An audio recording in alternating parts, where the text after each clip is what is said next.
I think we're live. I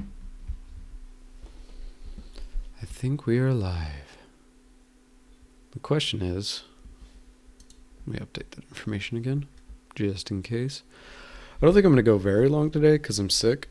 But I wanted to do some kind of thing since I didn't stream on Thursday, given the whole there's a holiday in America thing on that particular Thursday. When I set up my every Thursday schedule, I neglected to acknowledge. I had forgotten that there's one day a year in which there's a holiday. Hello, Mr. High.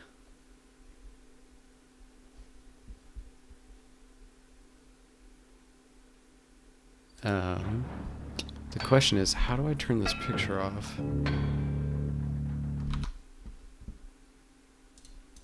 I'll just do that, whatever.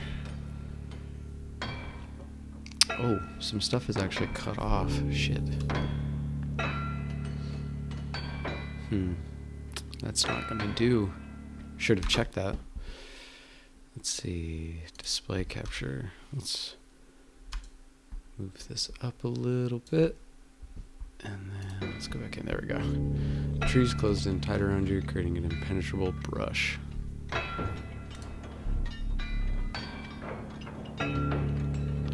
It looks like the game is much louder than me.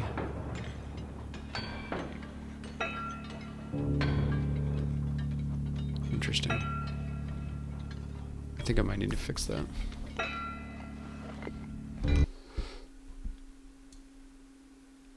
Let's go negative 3 dB on that. Yeah, I think that looks good. That looks good. So this is a card game. It's called Inscryption. But it's so much more than a card game. It's like a pixel hunter, it's an adventure game, it's a roguelike, or light, whatever the difference between those is. Whichever one it is, between roguelike and roguelite, it is. And it has some of the most ingenious storytelling I've seen in games, at least this year, but I would say more than that. Storytelling is super creative.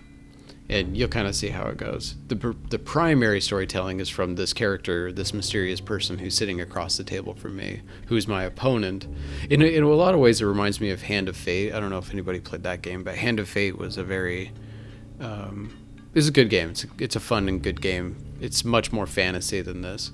But Hand of Fate is a similar roguelike type game where you go on many adventures with your deck, but the deck was like different. It was weird because like every time that you got into a battle, you would go into a battle and fight, so it's kind of like that. It's kind of like Tainted Grail. It's, there's a ton of games that are in this category now of like Slay the Spire likes, but Inscryption, I would say, just blows all the others out of the water. I mean, it is so alluring. It's hard to explain like how good it is. Not only is the card game really good, but all the shit around the card game is really good. But you'll see how that goes. And the hobbled shape of a man stood in that way. Got any gold in that there skull? It's also just creepy in like a great way.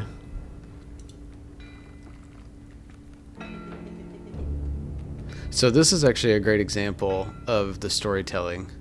So using the mouse scroll wheel, you can look up at the board, you can look at your hand, you can, so there's like, and they did a really good job of like understanding what you would look at in a card game. So like if you were physically playing cards diegetically, right, with your fingers, and you're sitting at the board, they did a really good job of imagining like what are all the things that you would look at with your own face or with your own eyes, right? And you would lean over the table, you would look at your hands, like you'd pull the cards up to look at them more closely, you would look at the general board state, then you would try and get a detailed view of the board state, right?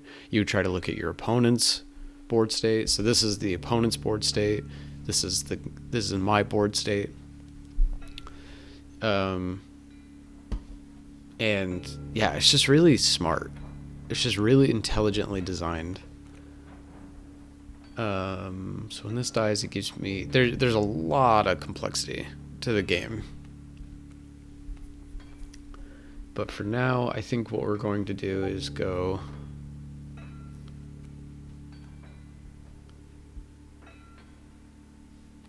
I wonder... No, that's a really bad idea. Don't worry. I'm talking out of my ass at the moment.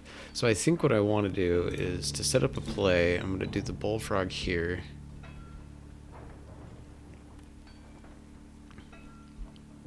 And then that's it. So yeah, like, that's another great example. The life total. The life total is represented by these scales that the opponent drops teeth into.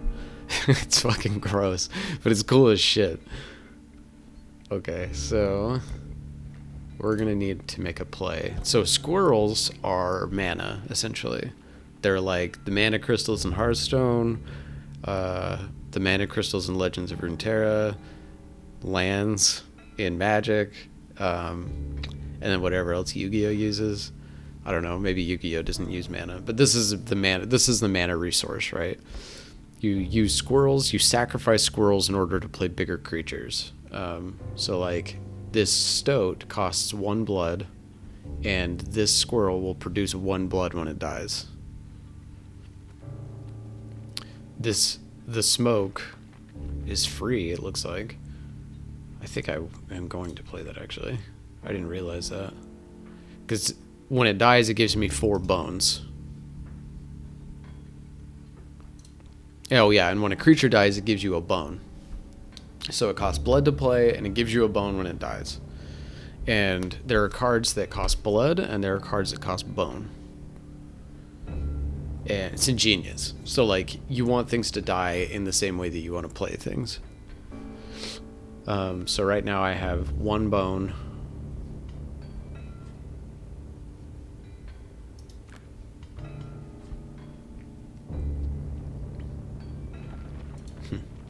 I kind of want to take this, but I also think I might want to...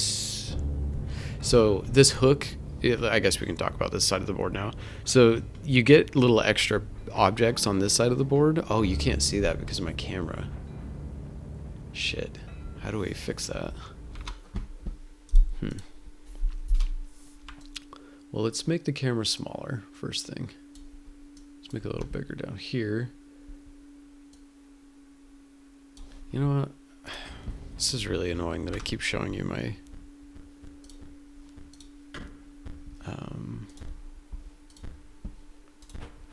There we go.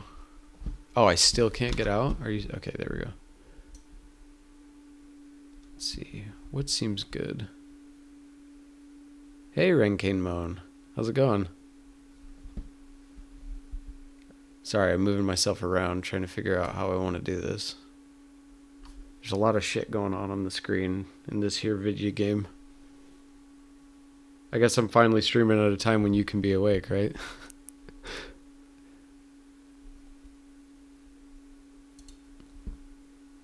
Okay. I think this is good enough. Let's get back to Inscryption. Let's make it full screen again. And then, oh yeah, and this is another thing that I swamped with assignments, and yeah, okay. This is another thing I think is so interesting about this game, is that like even the menu works on, like the menu is cards, and you like move them to places like you would in this game. It's really interesting. But anyway, so the items on this side of the board. So there's this this thing right here, the pliers. You can use that to rip one of your own teeth out so that you can put it on the bad guy's side of the scale, right? And putting that on the bad guy's side of the scale tips it. So like if you're about to die and you just need 1 life, you just need 1 more life, you can rip one of your own teeth out and put it on, right? Or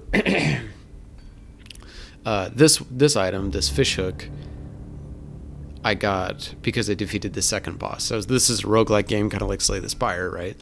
So with this fish hook, I can steal one of my opponent's cards. I'm in the Act 1 boss fight right now, so I will very likely use it here. But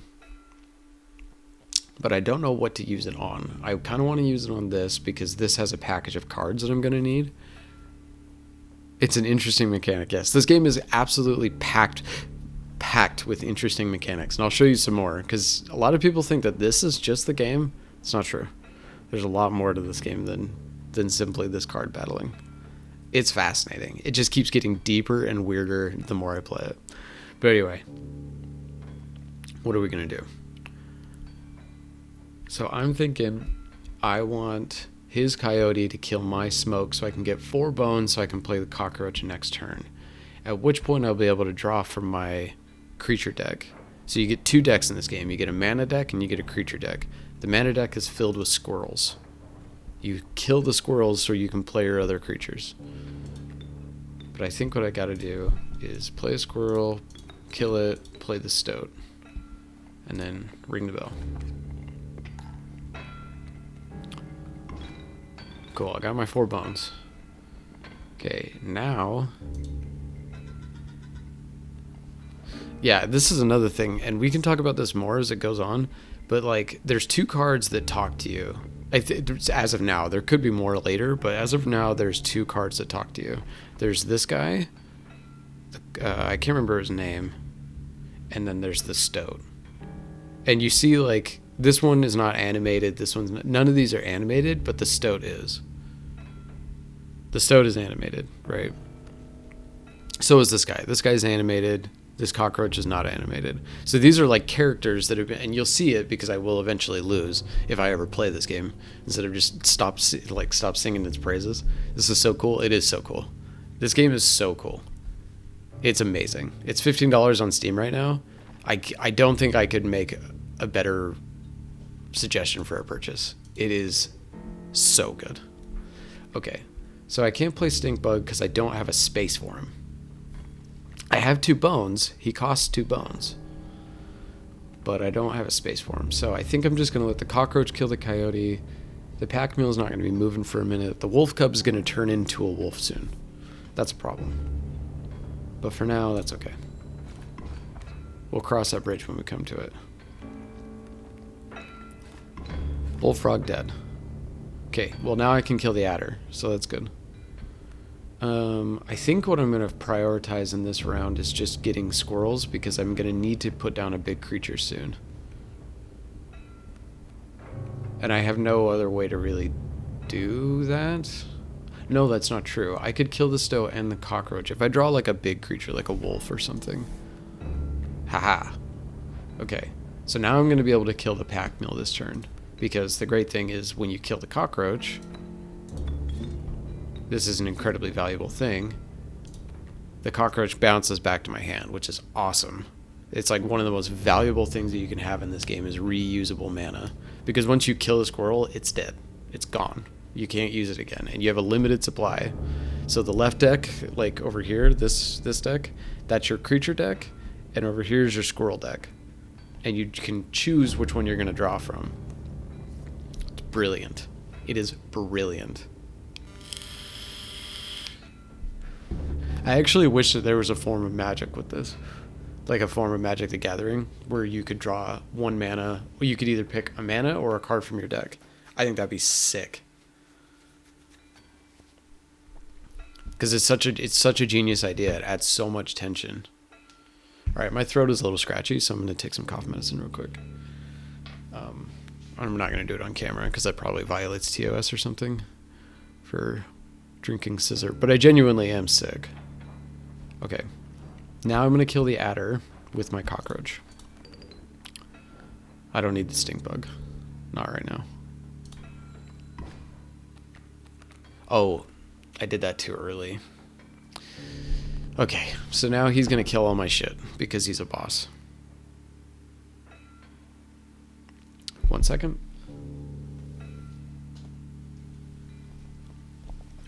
Ugh, cough medicine is awful. Yeah, it's okay. I've been sick like since Tuesday or something, so I'm coming out on the back end of it.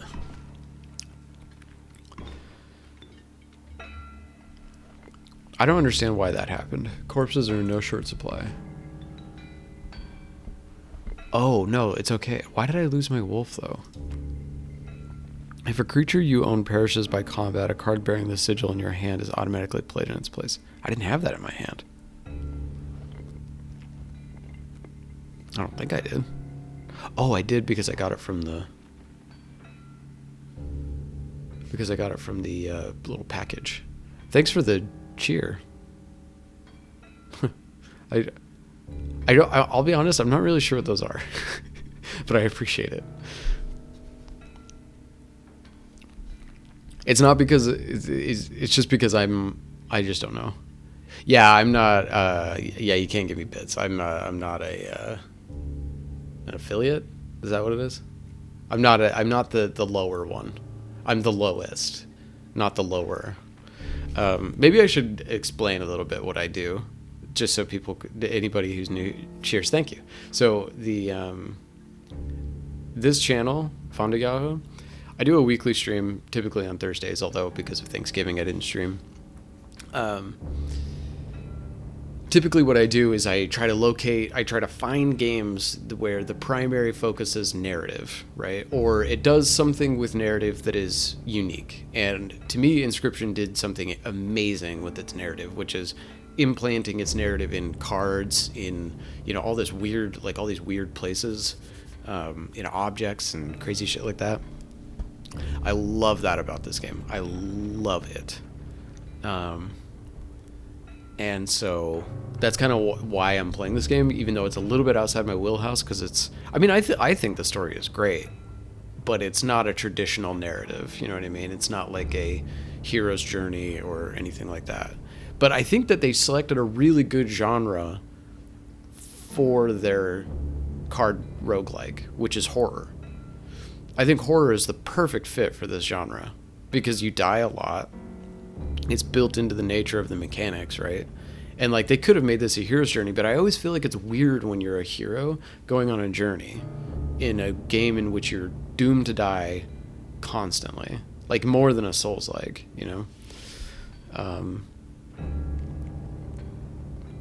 or a From Software game. But anyway, let's continue. So, Ringworm. That's a shit card? That seems terrible. I have to kill one of my own things to not be able to kill something else? What is this? So you have to play cards in order to figure out what they do. Oh, and to the other people, to maybe any of the new people here today, I run a monthly game jam, a narrative game jam on Itch. So if you're interested in making games, you can follow this channel or join the Discord or whatever. 'Twas the prospector you're fighting, indeed. Oh, skink. Exactly what I needed. How many bones do I have? Sick. I can play the cockroach again. I think I can let this die. But I'm gonna...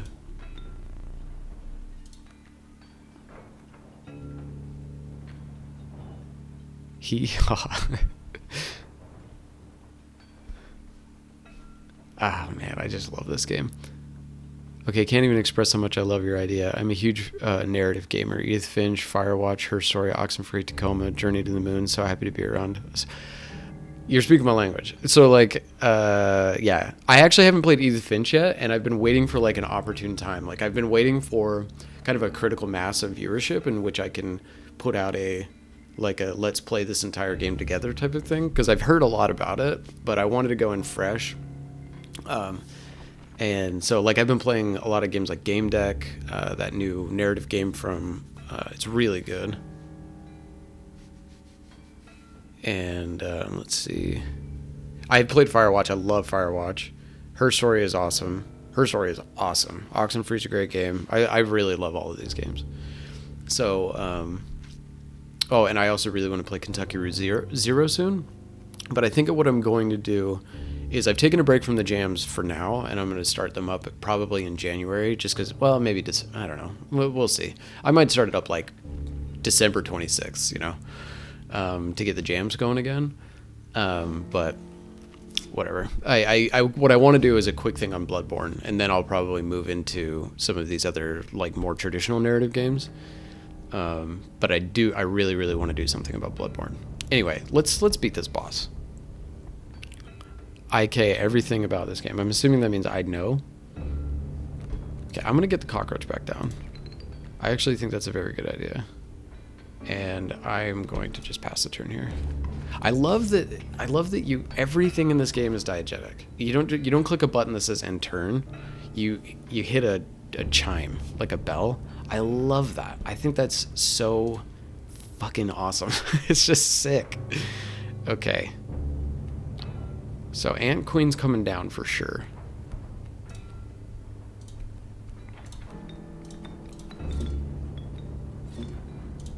Ant Queen's coming down to kill the wolf. 2 bones. I can play Stink Bug. Question is, do I want to get Worker Ant down? Probably, because I'm going to lose all these creatures soon anyway.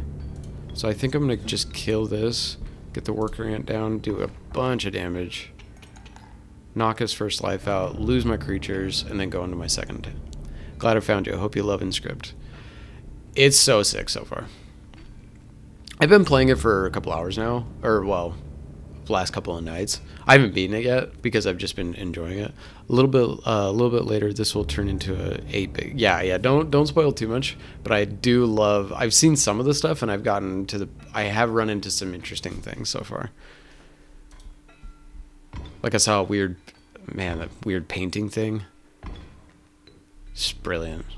This game is like kind of scary in terms of how well it's made, and that I didn't hear a single thing about it until like it was out.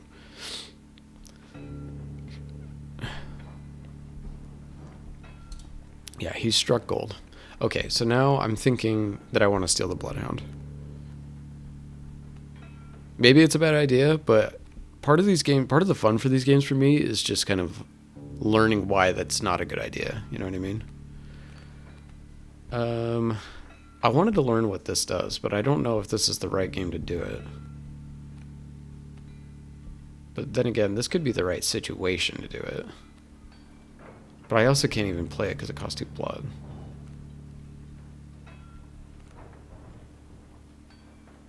What does the Tentacle Boy do? Yeah, I'm not sure.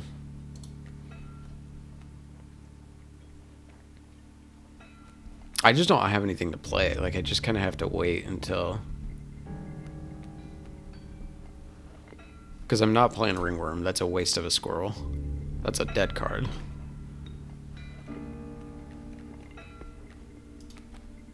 Bell ring. I know it has something to do with the bell, but I don't know what it is. I think when you ring the thing, it raises its damage by 1. Oh, okay. Well, I don't know if that's going to be worth it. Well, maybe. Yeah. It probably is worth it, actually. Okay, so draw a squirrel. Play a cockroach. Oh, shit. Why did it move? Play squirrel. Oh, okay.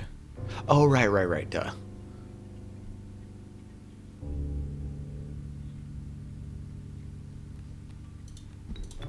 Kill these 2. Play this. It's a 3. A 3/3. So it's going to kill that. Dude, the cockroach is so strong. Cockroach just enables this whole deck. It's crazy. Okay, let's figure out what that means. Except for I have no way to play it, so I'm just going to do damage. We'll get a squirrel next turn. Death Touch Adder. Let's draw a squirrel. Let's play the squirrel. Wait. Damage equals to how many cards you have in hand, probably. Which seems very strong. Yep, that's what it is. Bap, bap. Okay. There we go.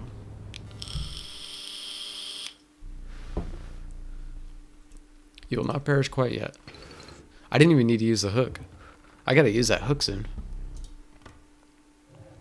I wonder if I can I use the hook during the angler's boss fight?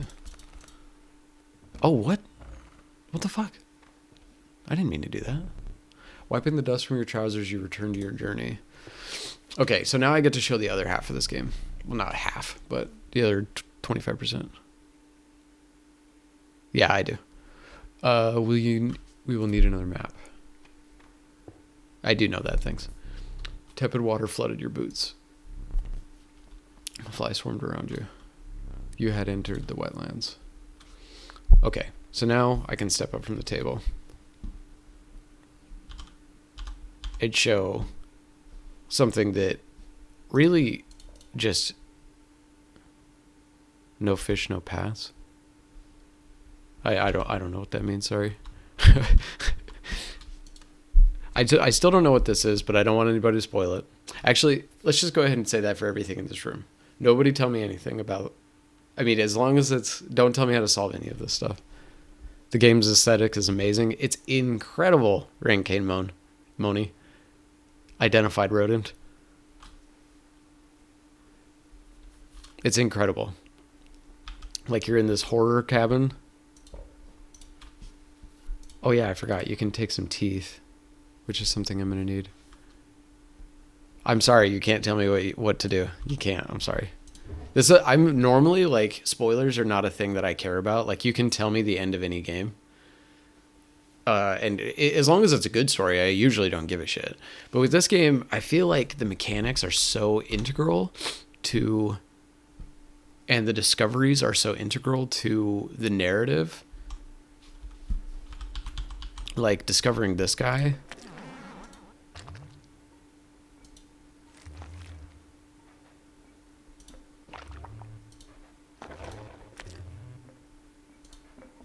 Yeah, if I know what the sigils do. I unlocked a couple of these. I think I unlocked this one. Yeah, I did. But I did not unlock these two. But it has something to do with like the card mechanics, obviously. I'm just not quite sure. Like I know that this leaves behind a tail.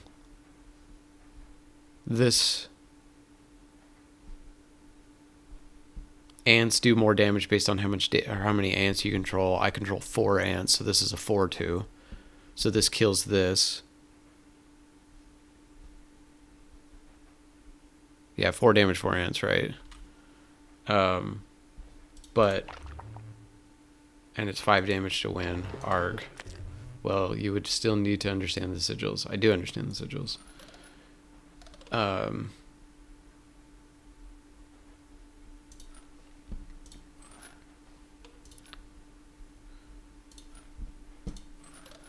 Yeah. But that can't move. That can't move.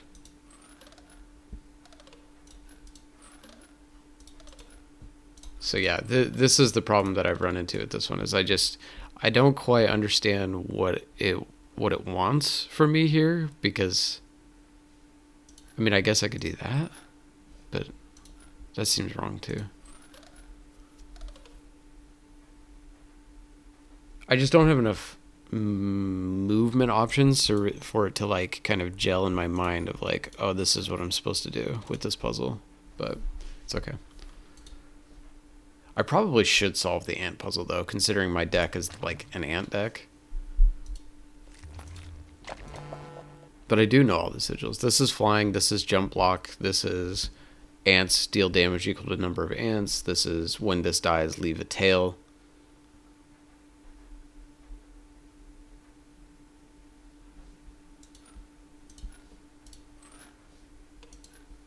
Like, this is the only one I can really move in any significant way.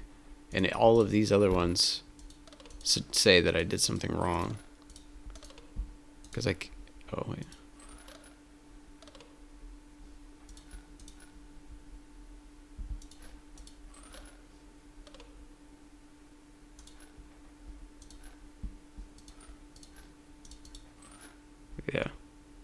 I mean, I'm hitting random buttons. This is...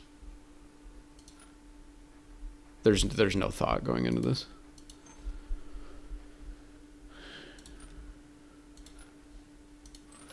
Yeah, there's no thought going into this. But it's very simple, and I love that, like, no matter what you do, no matter where you go, anytime you look around, you can always kind of see this dude looking at you from the dark. I have not built this part of the deck yet, in terms of, like, I didn't get a squirrel and an elk fawn in the deck, so I'm excited. I love that that's a thing that you can do. Like, it gives you another deck building purpose. Like, oh, I'm going to try and get a squirrel and an elk fawn position in one of my matches so that I can come over here to the painting, right? I think that's, like, genius, because there's this, like, layer of mystery over everything, and this layer of, like, it's like an escape room, you know, it's a horror card battler. It's just, God, it's so cool, so fucking cool.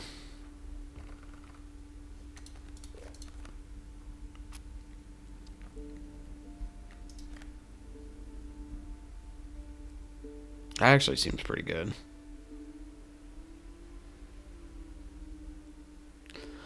I imagine that I'm going to run into the Mushroom Brothers pretty soon. And I love the idea of upgrading my cockroach.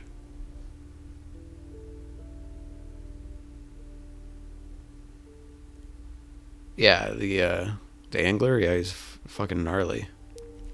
I've fought him twice. I lost once and I beat him the second time. I love the idea of upgrading my cockroach, but the idea of having 2 cockroaches in my deck sounds really shitty. Like, the first cockroach is great. The second cockroach sitting in your hand is... The angler, yeah. But this just seems great. That just seems like an overall solid pick. Don't spoil things, JSAB Blixer. I don't know who the duo is.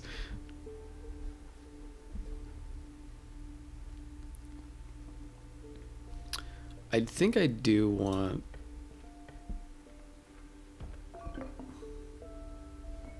What does this do again?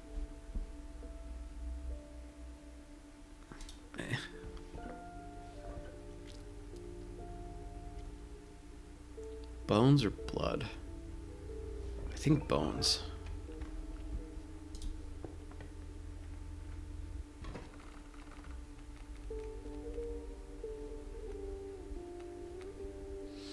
Skink is just an excellent turn 1 play.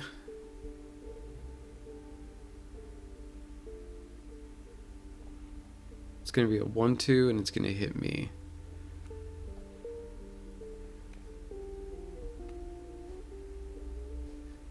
This also seems like a great turn 1 play. I think I'm going to do that. Let's do this. Get 2 down, not lose my creature. And then we'll draw a squirrel. Play it. Kill it. Play the skink. And then we'll... I actually think it's probably a better idea for me to just kill this now.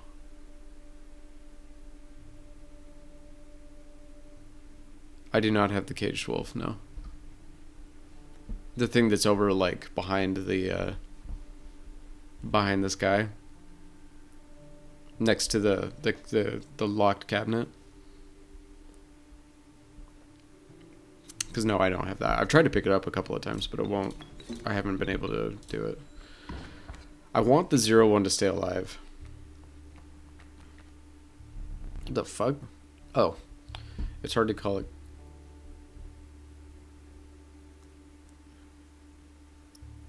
Okay.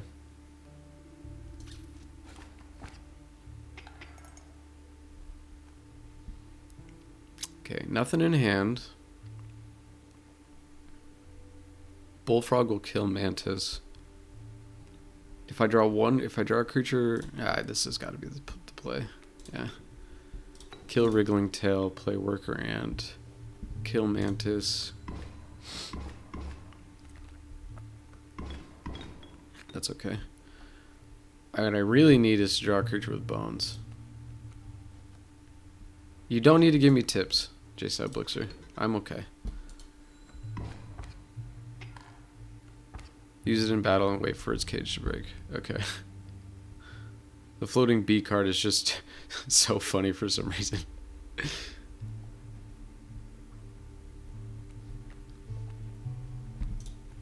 Okay, Skink is good. Oh, but it's not an upgraded Skink. It's only a 1/2. Shit.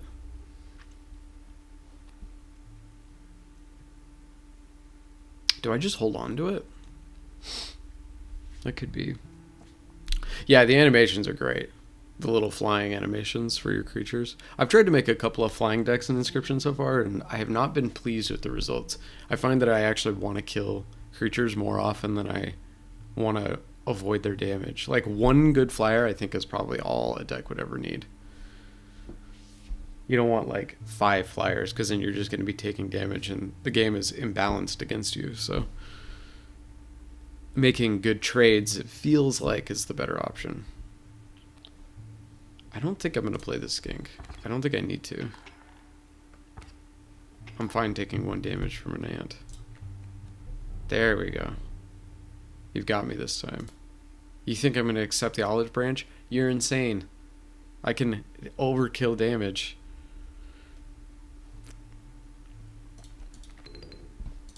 Absolutely not.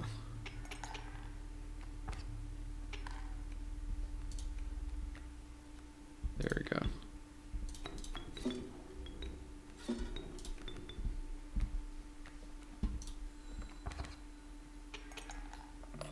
See, I got 2 extra teeth because I didn't accept his his surrender.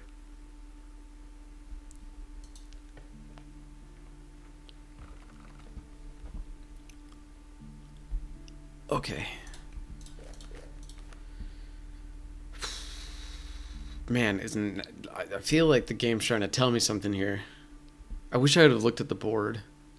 I don't think I saw the guys, but I've got to try. Maybe I'll get it in the next round.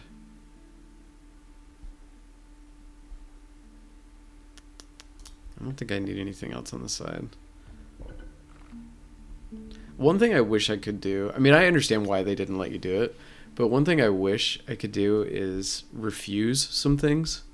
Like, I wish I could say, like, no thanks, I don't want to sacrifice a creature in order to imbue its power into another creature, like what this is. I wish that were the case. But I can't. Because that's something you can always do in Slay the Spire. And it's not, like, the worst thing in the world, but...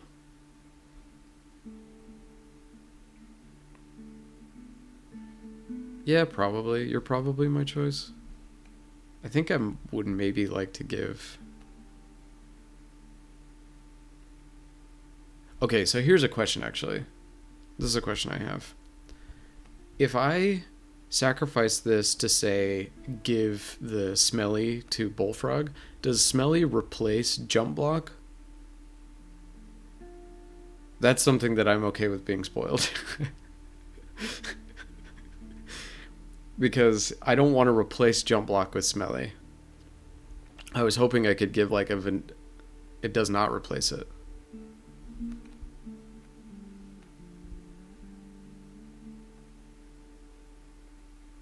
It doesn't. Okay, good. That was the concern that I had. Don't kill Stinkbug. Okay.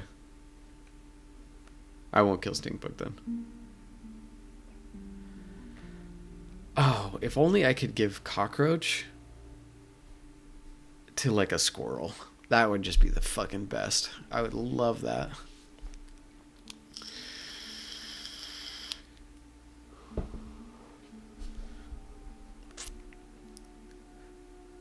But maybe I could give...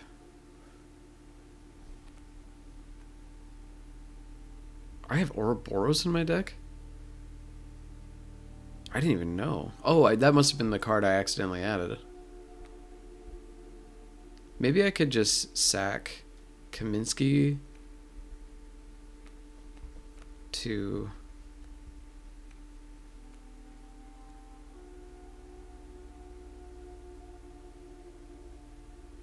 unless you killed all their population, all their population. What do you mean? Like the squirrels? Kaminsky, cockroach. Shit. I'm not entirely sure what to do here. I mean, it seems like a decent idea to get rid of one skink and give an extra life to Ant Queen. That actually is probably pretty good. Oh no, not that. Oh, I changed my mind. I want Ant Queen to go up top. 9. No. Come back. I don't want to sacrifice Ant Queen. Okay. I'm also I've tried to like do some shit with Stoat, but I've not found. No, Ant Queen's not dead. We saved Ant Queen. But I've not found exactly what the best choice is for Stoat. Dope. So now I can keep Ant Queen alive for one turn. Well, not necessarily one turn, but one lethal damage. Worker ant.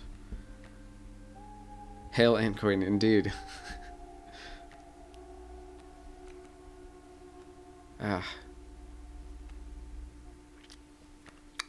Well, if I play Worker Ant, I'm not getting Ant Queen down until turn 3. At least. And I'm also taking a ton of damage. So it feels like Skink is probably the best opening play. But where to play it? Or do I just play nothing? Like just pop Squirrel down on Ringworm and then just leave it. And take 4 damage.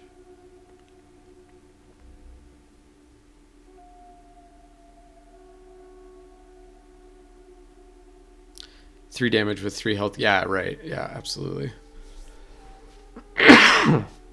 Sorry. To those of you who are watching, I'm getting over a cold. Not COVID. Just a cold. Been tested and everything. Okay, it's 10:36. I'm gonna take the rest of my cough medicine real quick. Not on camera.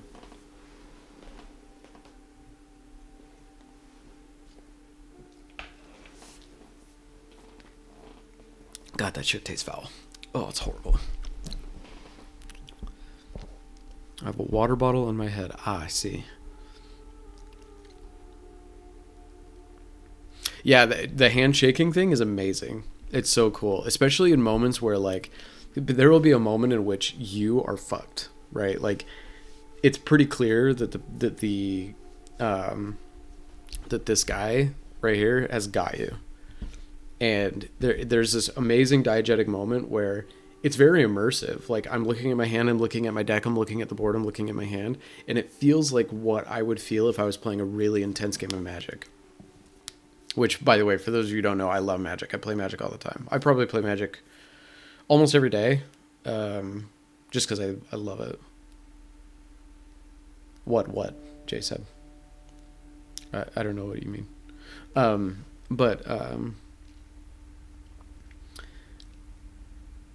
I love card games. Card games are probably my favorite game.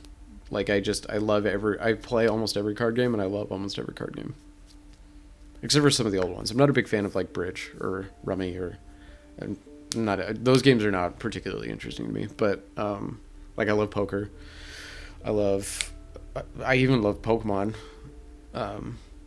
Like the digital form of Pokemon is super fun. Magic's like my top dog, but anytime a game comes out that's a card type game, I'm in love.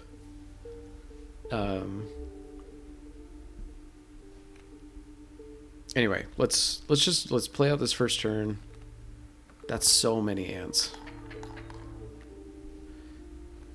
Okay, gonna need a squirrel. Gonna play the squirrel. Gonna play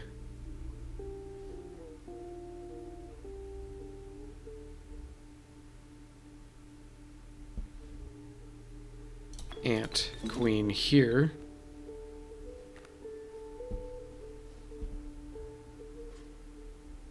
Probably gonna... Oh, you know what? This might actually be the best time to do this.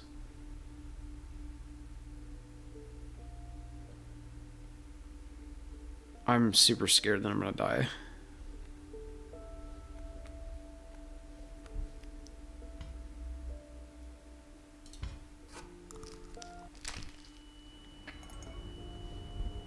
It might not matter, but it might.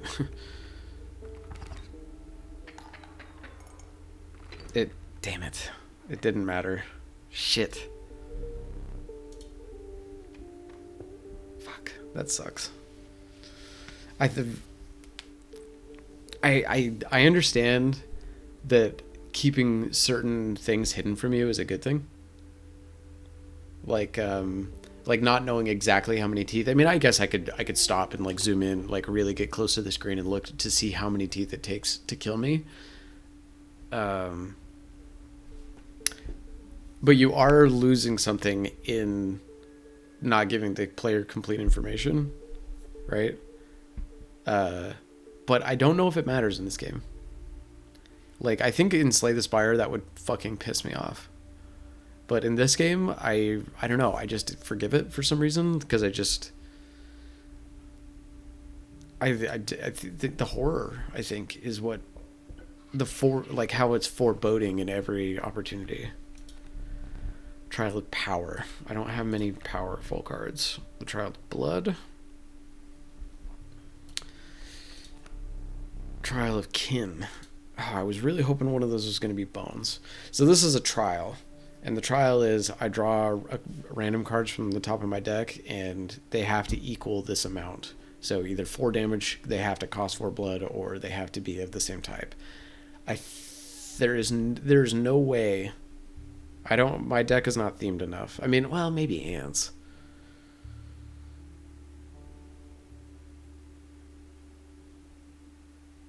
I'd have to draw perfectly for this.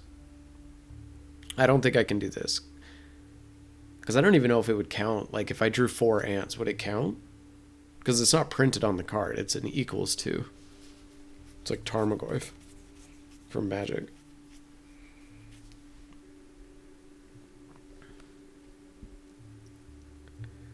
And I thought I kept my deck relatively cheap. Like, I don't have any 3 costs or anything. Fuck it. Let's go for ants. Skink, Bullfrog, Stoat. Well, none of those things are similar. I have passed. I passed? Oh, I thought it was...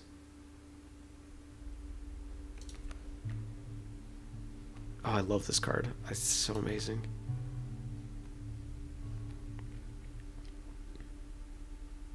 Random card? I feel like I'm just not generating enough bones for me to reliably hit 6.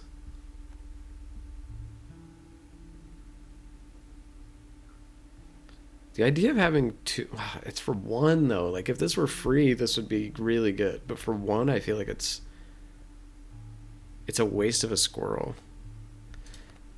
The TV card is amazing. It's basically a random card. Woodcarver. You came upon the old woodcarver who fixed her intense gaze upon you. This game really reminds me of Hand of Fate. I said that at the beginning of the stream, but there wasn't a lot of people here at that time. But if has anybody played Hand of Fate? It reminds me so much of Hand of Fate, but better. I think. I think this game is better than Hand of Fate. You came upon the old woodcarver who fixed her intense gaze upon you. After an overlong moment of silence, she moved to offer her carvings. Say, I have the bug head. I picked that up earlier. Flying ant sounds pretty cool. Yeah, so the woodcarver, she gives you two. She gives you a choice of 3 of various items, right? So earlier in the game, I picked up the ant head, and now I just picked up the flying body. So now any ant I draw will be flying. It's like a totem or an relic in Slay the Spire. Unfortunately, not. I'm assuming having played Hand of Fate. Yeah, it's that another word. The woodcarver was gone. It's very good, but I would say Inscryption is the Mushroom Man. We have to go that way. Oh, that's cool. Yeah, the ant thing. It's so cool. Yeah, I had like flying wolves before. It took me a while to figure that mechanic out, but once I did, I was like, oh, that's brilliant. I love that this game gives you so many fucking incentives to go to various places. That's something that Slay the Spire actually doesn't do, in my opinion. Like, Slay the Spire could definitely push that element up more. Where, like, in Slay, each map is like okay, I need to maximize the amount of relics I can get before I get to the boss. You're like, the maximum number of relics for the least amount of life. Or maximum number of rest sites so that I can smith my searing blow while not sacrificing too many relics, right? So like it's this weird push and pull. It's not weird. It's a really brilliant push and pull of like core resources. But I feel like in this game, because there's so much more taken away from the player than in Slay the Spire, you have to like just grasp at every single little advantage you could possibly get, right? Like, oh, maybe I should get flying ants. And so I'll change my entire trajectory. I will go into fights just so I can get to flying ants, right? It's brilliant. It's so well made. Fucking hell, man. This game is so fucking well made. Okay. We got ourselves 4 bones, which means that I can play Ouroboros turn 1, which is something I want to do because I want this thing to die so it'll get stronger. Or do I just want to play wolf? Why does he get to play 3 creatures on turn 1? God damn it.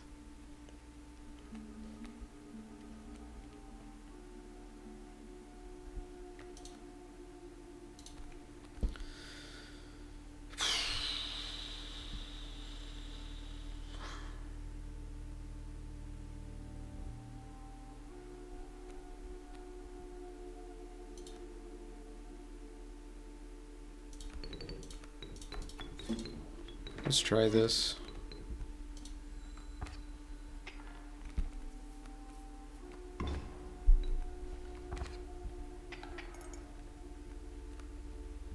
Okay, now it's a 2/2. Sweet. And I have 3 bones. Which means I can draw a squirrel.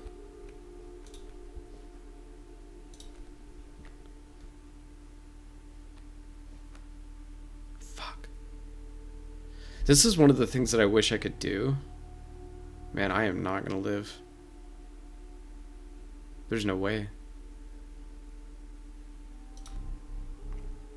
I wish I could try and sacrifice squirrel to get a bone, hold the mana, right? Like hold the blood, and then play cockroach, and then sack cockroach so I can play Ouroboros. Like with the other blood. I wish I could do that. That would be so cool. That would be like, tapping an artifact for mana in Magic and then using an artifact to untap that artifact so you can tap it one more time to get mana. Like, that kind of stuff is so fun, and I understand. Well, I don't quite understand why they didn't do it, because I think that just elevates interesting thoughts of play, interesting lines of play. So I can't really imagine why the developers didn't want that kind of angle to be in there. It's the same thing, like, you cannot float mana in this game. So, like, if, for example, with the goat, the black goat, if you sacrifice it, it gives you 3 blood. I think it's weird that you can't play a 2 blood creature and a 1 blood creature. Because you've sacrificed the goat, it gives you 3 blood. So why do you just lose 1 of your blood? when I think there could be more interesting plays. I guess the closest thought I could come to as to why that is the case is because that kind of, those lines of play can really, really, really fuck up a game. So maybe they were just like, no mana cheating and no like doubling up on resources that we don't explicitly allow, right? That's like those are the thoughts I have on like why you might not be able to do some of the things that I wished you could do. Because like, I mean, because of that first turn play, because I made a mistake. I thought that I was going to be able to sack second squirrel for cockroach so I could play Ouroboros, because I thought that I was going to be able to do that, having forgotten about the sack rule. I'm toast. Like I'm dead now. I don't think there's anything I can do, which is fine, because then I can actually show some of the other stuff. Yep, there it goes. Snuff. You're at the end of your rope.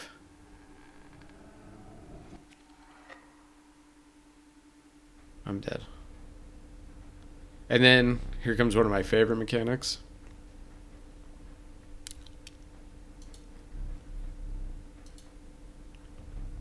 Please choose a card and draw the cost from. We'll go 1 blood for the worker ant. So this card costs 1. Power and health.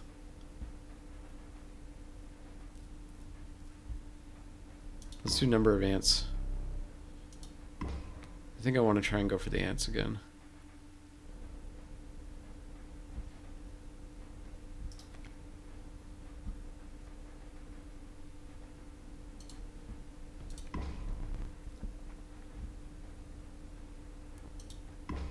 So I basically just made a better version of Ant Queen.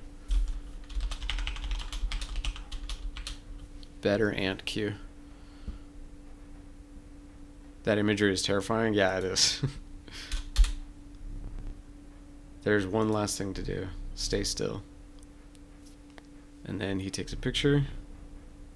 That will be all.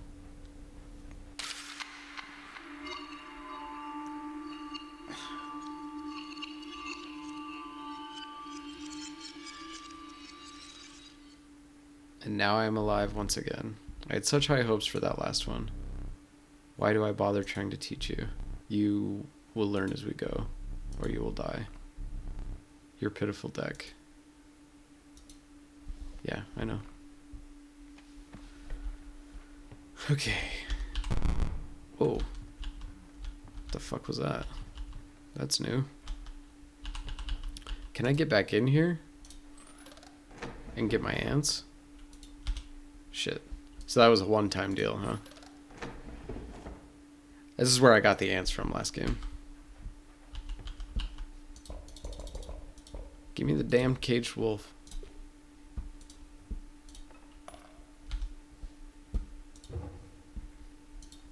I also wish that you could get up mid-match.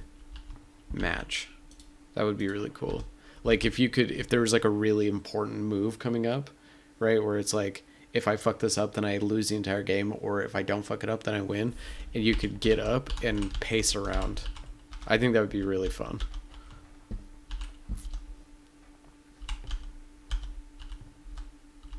It probably doesn't work with the programming, but I don't know. I just think it would be really cool.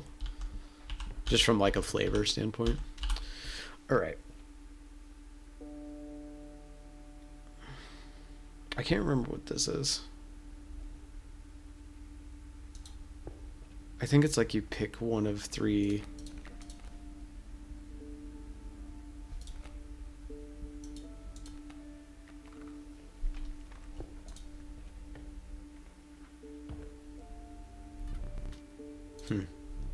You can't take more than 3 items and you have 3. Instead, perhaps you'll accept this gift from my friend. Pack rat? Sure.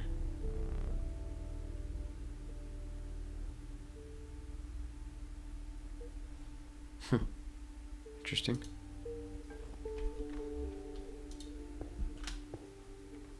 Interesting.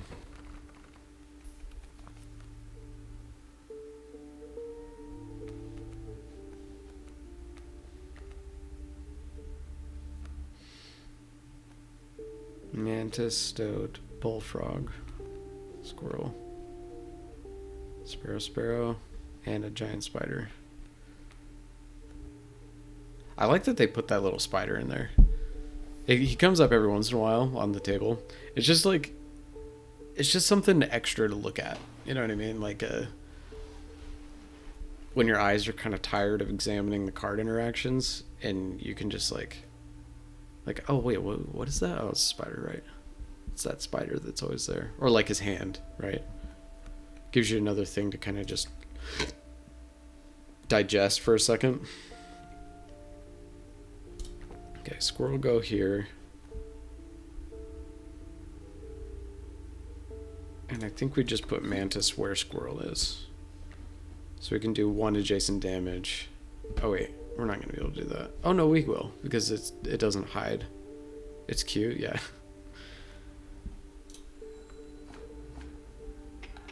Oh, it does 2 damage? Dude, mantis is crazy. I didn't know that. So I can kill sparrow if I draw a squirrel.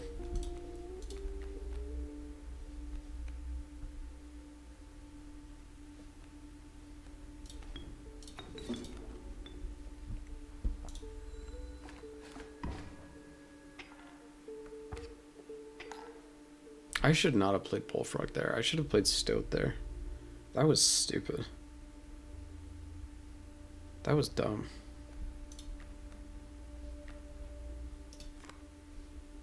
When a card bearing the sigil is played, you will receive a random item as long as you have less than 3 items. Well, I know of a way I can do that. We can play Squirrel, sack Bullfrog, to play Pack Rat. Oh, I got a tooth thing? Really? Tuck, tuck, tuck.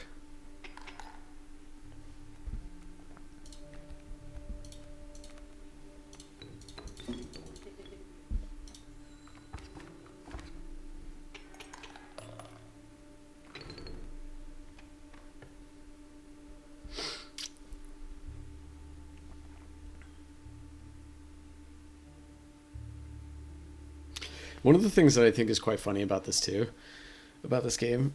Oh, I didn't realize I wasn't in frame. Excuse me.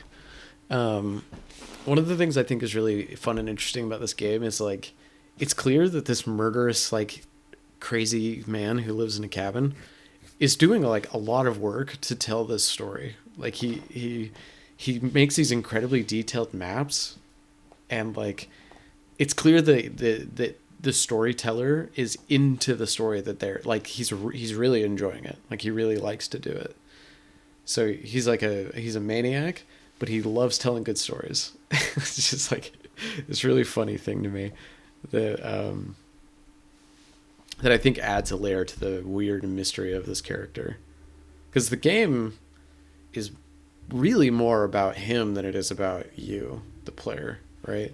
Like, you're playing his story. Everything that happens is as a result of him.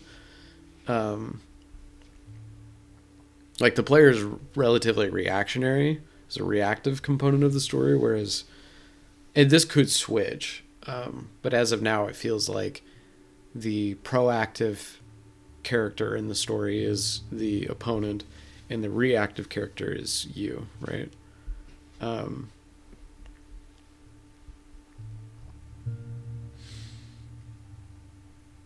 I don't think I have enough like tribal synergy to go for like the wood carver.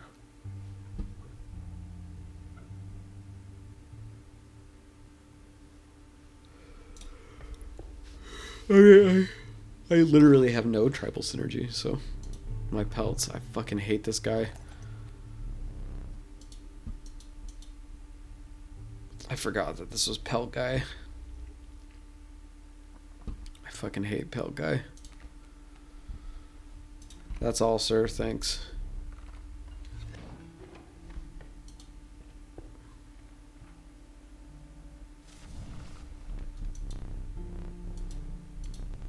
Enhance its power, yeah. Why is he so against this? I think I'm just gonna make him do it.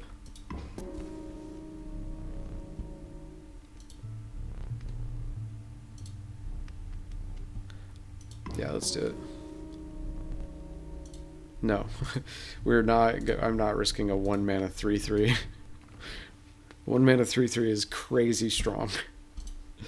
That's strong enough. I do not need a 1 mana 4/3.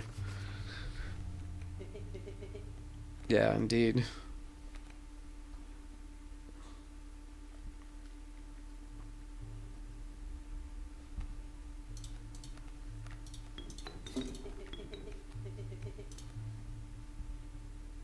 There's no reason to put Rabbit Pelt on that spot, so I'll just hold on to it.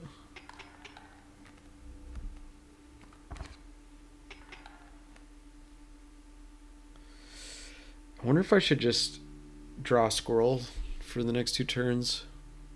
The thing that's shitty about the Rabbit Pelts is you can't sack them. You can't sack them for blood.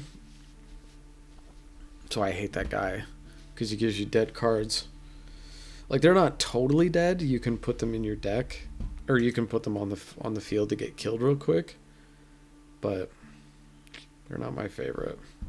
Why did he have to play fucking Skunk behind Sparrow?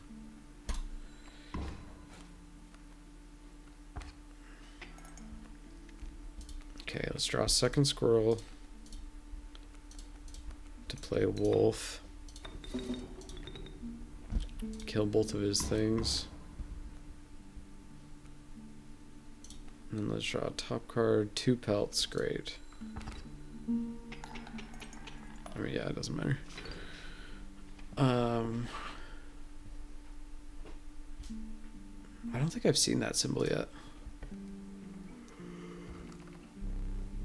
I have not. Beasts, not at all. Choose from among the challengers who came before you. Oh, so it's one of my cards. I did not name Lewis. I named ASDF and Carol. A 1 mana 3/2 flyer is pretty fucking good. But a 0 mana 4/2 jump blocker is crazy. 0 mana? Now we're cooking with gasoline.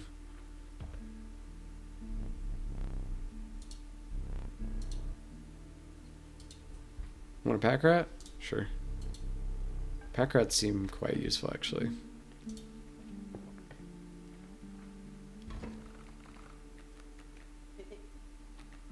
Dude, that's awesome. I fucking love 1 mana 3/3s. I'm just gonna use one of these now. Let's see, Sparrow. So if I do this, I can play Stoat.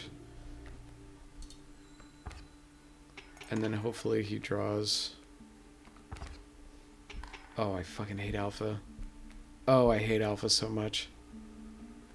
Alpha buffs the 2 adjacent units. God damn it, this fucking camera. No, that's not right. There we go. Alpha buffs the 2 adjacent units, so, I mean, luckily we just have the Sparrow to worry about, but, God,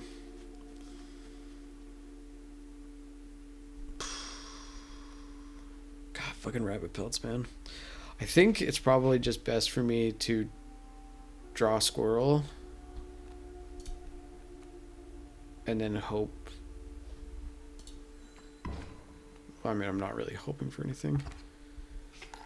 Well, actually, I was hoping for one thing. I was hoping that he wasn't going to play a flyer. But now I can draw a second Squirrel.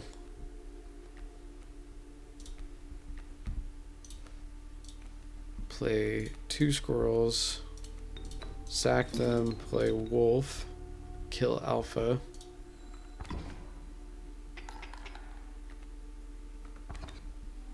You cannot beat me. Pack rat. There's no beating. There's no beating 2 3/3s. Or I guess 1 3/2. The rules of Magic apply here. It's actually one of the things. I think one of the reasons why this game speaks to me so much is because my favorite way to play Magic is draft. Like I love just limited drafting, where you sit down at a table and you pass around 8 packs worth of cards, right? And you build a 40 card deck from that, and then you play. Because in limited, the game is all about fundamentals, right? Like if you have good fundamental Magic playing, you can be pretty good at draft. If you understand how combat math works, if you understand how trading for value works, like all of these things that you understand, they really translate well into higher level Magic, but they make you a better limited player, and they're considered fundamental Magic skills, right? It's like how best to spend your mana, spending your mana each turn, value trading, etc., etc., etc. And this game, I feel like, is doing it. It takes a lot of those principles from Magic, turns it into a single player game with a horror bent, and I mean, there's obvious potential for crazy shit, like what Blix said earlier about getting the cat, because the cat doesn't die when you sack it. It stays alive, which is hilarious because there's a card in Magic that literally does the same thing. But when you sack the cat, you can, if you stitch it so that it'll give 3 blood, then you basically have infinite mana. So there's obvious potential for craziness. Okay, so now we're gonna go here. Are your pelts clean? Oh, I can sell my pelts? Yes!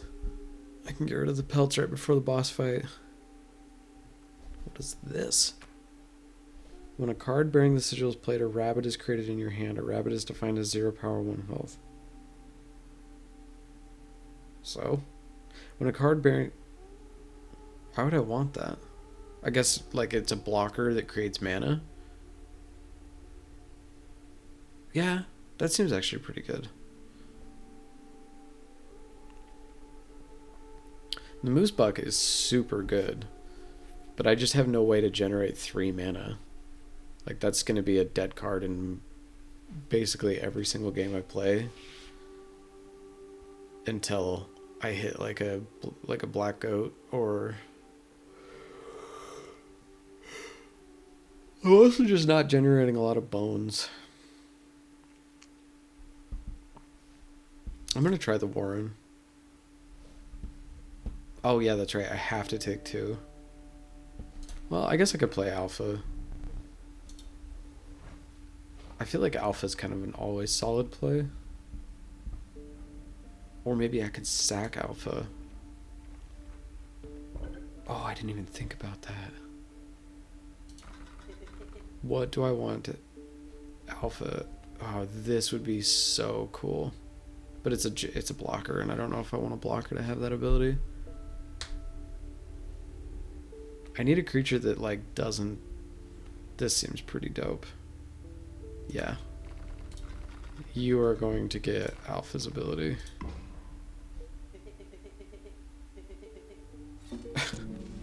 I love his frown. Dude, that's a great card. Alright. Let's fight the Prospector again.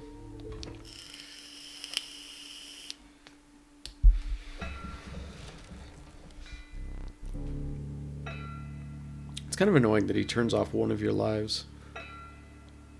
The trees seem to close in around you as a chill mist descended. I also love when the board changes like that. Like I think they did it was such a genius idea to like really give these boss battles a theme where like all of this stuff, like the camera moves around to show you like the trees are coming in, all this shit is happening, you know what I mean? It's super cool.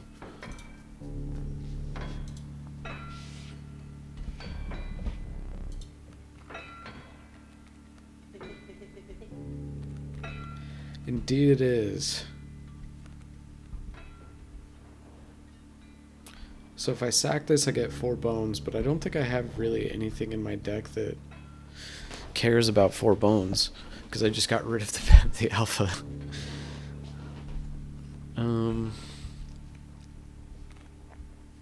But it's still a better play, no matter what.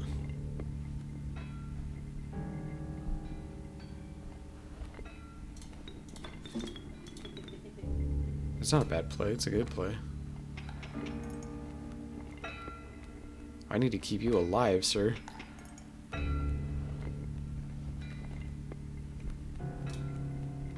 I mean, I guess maybe it's better to play that here, but then he's a 3/1.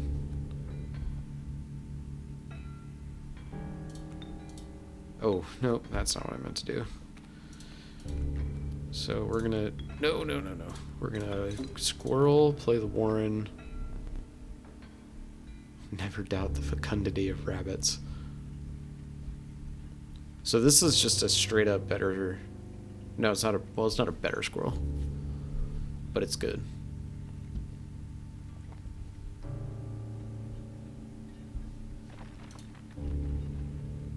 Should I just play this now? Probably not, right?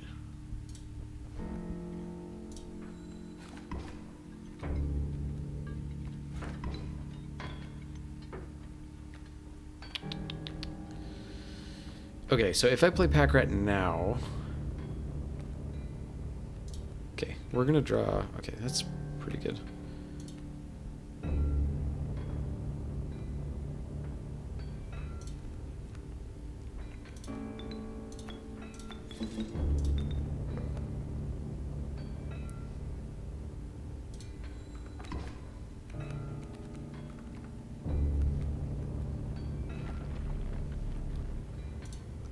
He cowered. That mule was defenseless.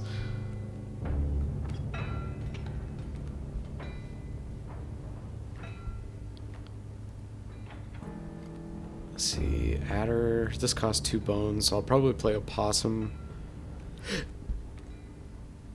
Do I have like an expensive card? No, I have a free card though. That's going down for sure. Man, this is going well.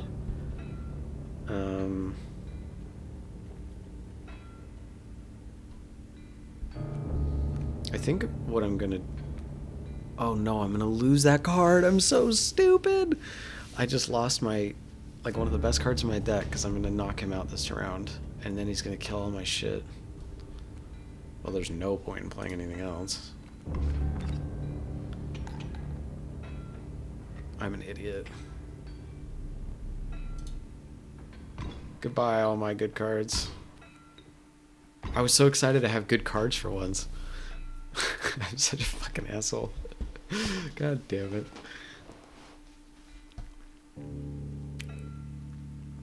Okay. What's the plan here? I got just shitloads of bones.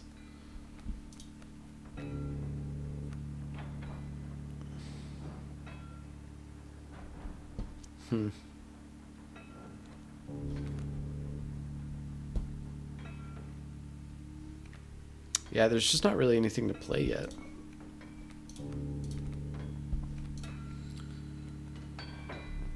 Like, I need some of the gold to die.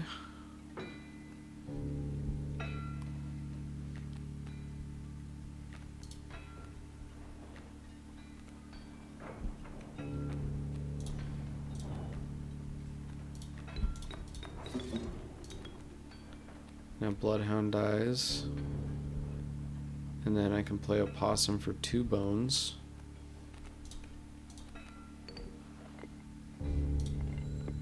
Kill off his shit. I'm down to 1 card. Left in deck. I still think I win, but it's just dumb. I need one of these to get killed off.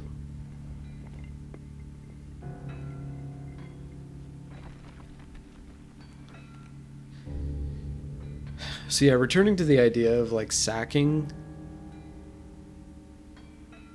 and then holding priority, holding mana, and then sacking again so that I can play a bigger creature. This is a pretty good case study as to why you shouldn't be able to do that in this game. Because it would be ridiculously overpowered. Like I would, if I could sack the opossum, hold the blood, play the squirrel, sack it, and then play this, I have a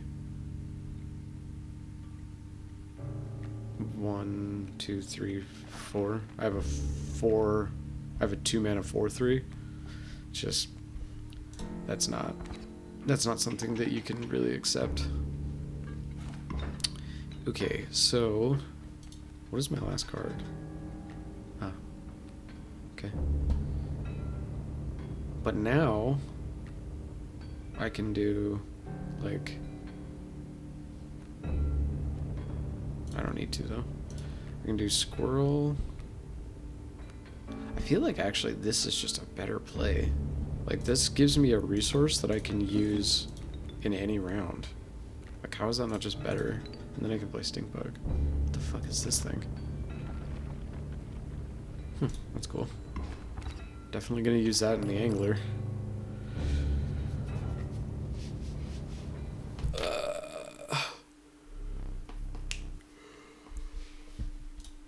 Yeah, give me back my candle.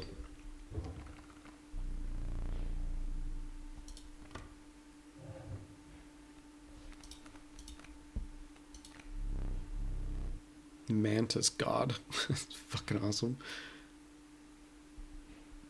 It's a 1 mana 1/1. It's actually a 1 mana 3/1. That's a crazy strong card. That card is out of control. It's either a 1 mana 3 damage, or it could potentially be a 1 mana kill 3 creatures. I mean, that's just nuts. You put that next to Pack Leader, to Alpha, so that it's a 2. You're doing 6 damage. That's crazy.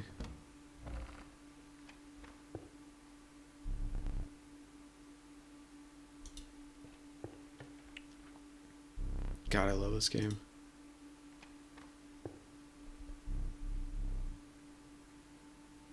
This is like the culmination of so many of my interests, like horror fiction, card games, weird ways to tell a story,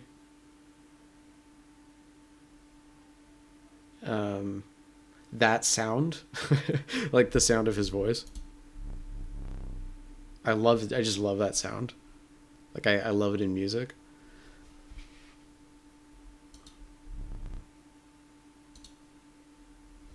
So, to the developers of Inscryption, who were the developers?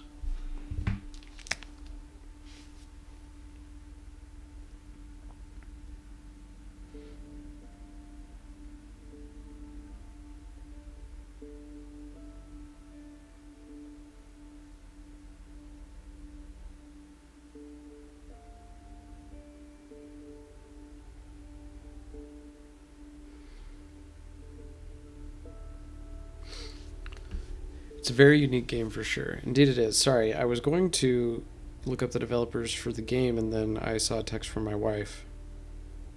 So I texted her back. So now I'm going to look up the developer is Daniel Mullins Games. So thank you, Daniel Mullins. It's like you read my mind and made a video game. If this is a one guy, I'm going to shit my pants.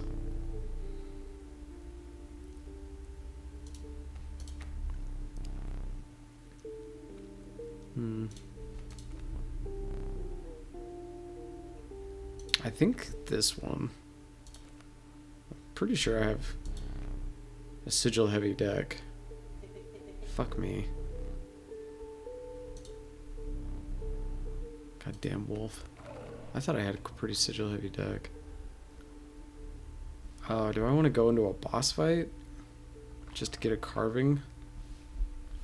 Or if I go this way, I get another carving.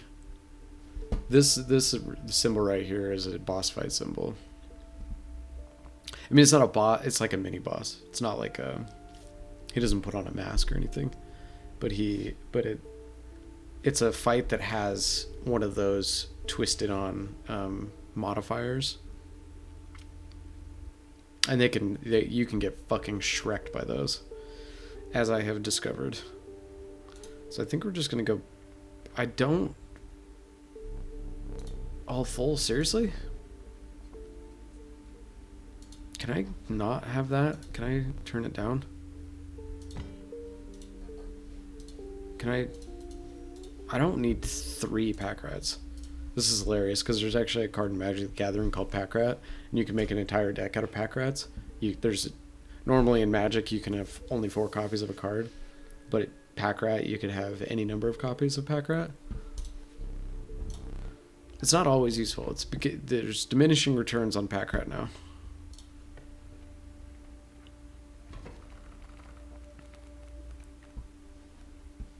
Now I have like a 75% chance of drawing a pack rat. I need to just start using my shit, like just constantly.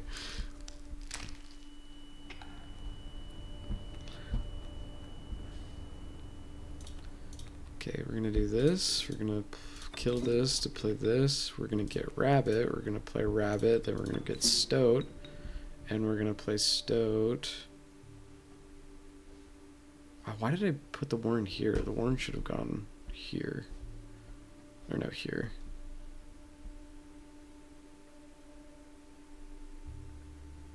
Well, that's okay. It's not a misplay. Stoat. And then I can play Stinkbug here. Wow. First time I've been able to play my whole hand out in a turn. One turn kill, bitch. Okay. Elk, bug, or dino. Dino lizard.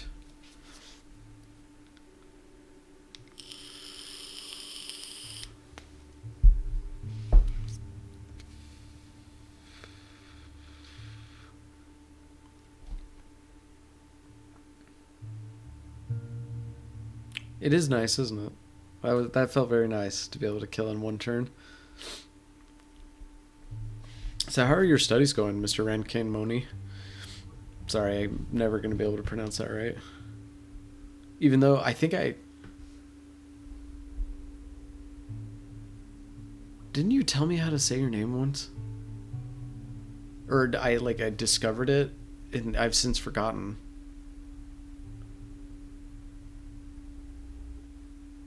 I'm reading your name, trying to figure out an alternative way. Oh yeah, rank anemone. That's right, Rankane Moni. Rank anemone. God, I'm such an asshole. Rank anemone. They're going pretty well. The stress is okay. That's good. As long as the stress is okay. Rank anemone. Okay, I'm not going to forget that again.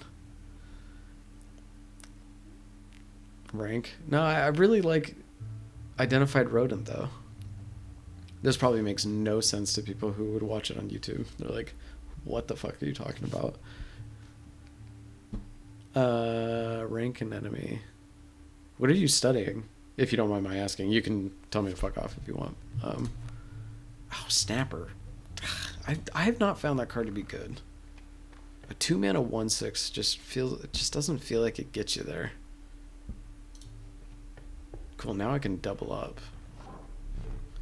The Woodcarver.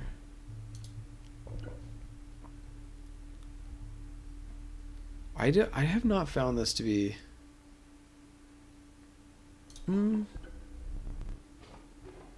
Okay, I actually need to look up the Ancient Woman Advantaged. Sorry, I'm studying game design. That's awesome. Very happy to hear that.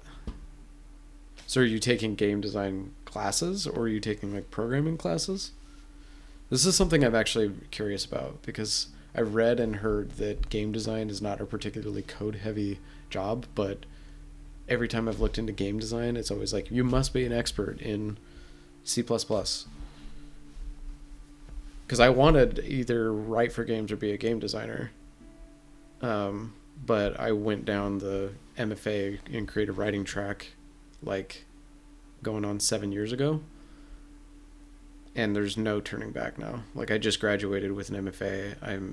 I have so much debt. There's no way I could go back. Both our courses focus on all aspects. That's awesome. Good for you. Good for you. Game design is so cool. I think it's the future of storytelling, genuinely.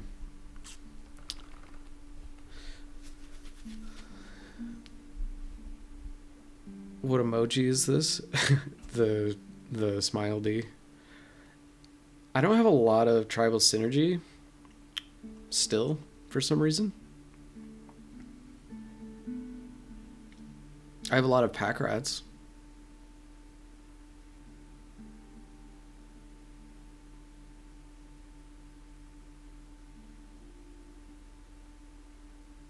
I should have just taken bug. Why did I take that stupid lizard? That was so dumb. So ill-advised. Mantis God. What a card. What a fucking card. Are you ready for the power of the Mantis God? I don't think you are. We play Squirrel. We sack Squirrel. We play Warren. We play Rabbit. We sack Rabbit. We play Mantis God.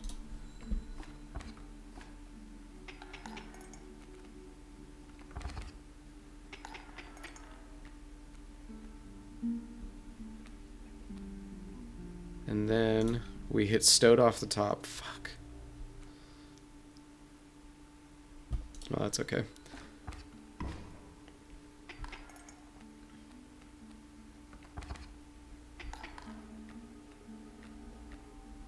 And then we hit Stoat off the top. No.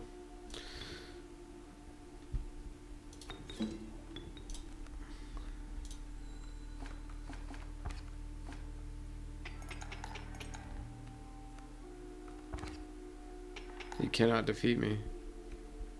Then we hit Stoat off the top. Be right back, gotta cook dinner. Okay, sounds good.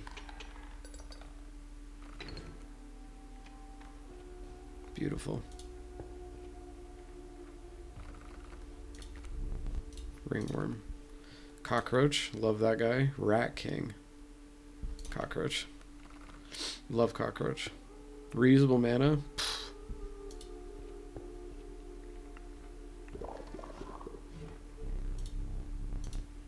Oh, cool. I can get rid of one. I can kill some pack rats. Yes, sir. You may want to avert your eyes. A 2-mana 4/4 give you an item. What a card. What a fucking card that is. Holy shit. And it thins my deck, which is just fantastic. So Lizard's Push. Oh, definitely playing the free 4/2. That card is just straight up gasoline. Just gasoline. I don't even care about those frogs, man. I think ASDF is going to go down here. The one thing that kind of sucks is that Mantis got it. I'm pretty sure is not going to be able to do 3 damage now. If it was played here, it could.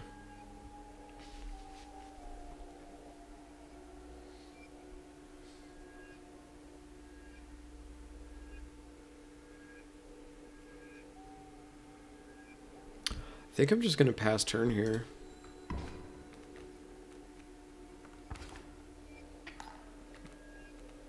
Why did you move twice?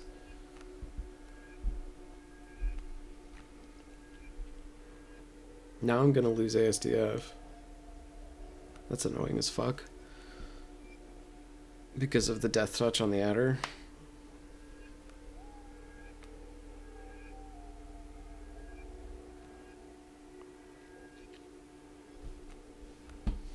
I still don't really have a spot to play Mantis God yet.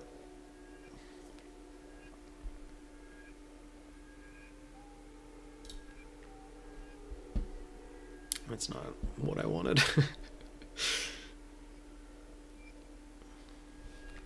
Well, I've got to play something. I can't go 2 turns in a row not playing anything. So I guess I'll play Bullfrog here. Ring the bell. Lose my best card in my deck.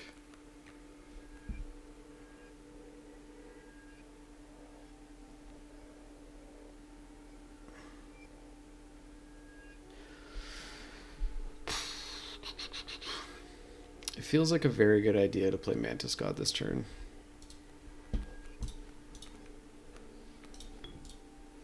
Because I have a spot for it, and it will do a lot of work.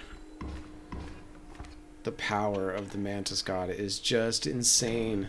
It is so strong. Holy shit. This is nuts.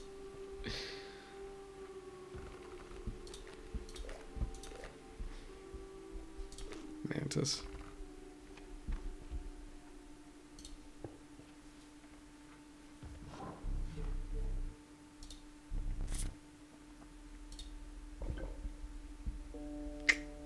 Damn it.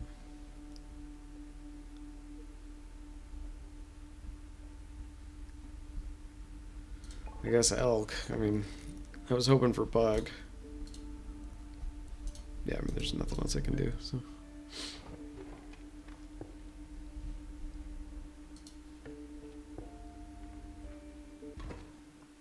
Snuff. Alright. I get the smoke. You beheld an immense man slouched beside a mucky pond. He appeared to be tearing hunks of flesh from a fish corpse. Some chunks were thrown back to the pond, where a few ghoulish birds snapped them up, and some were sloppily pushed into the hulking man's mouth. It's just good prose, by the way. Like, the prose didn't have to be good for the game, but it is. It's good prose. It's very physical, which is, in my mind, is the mark of good prose, right?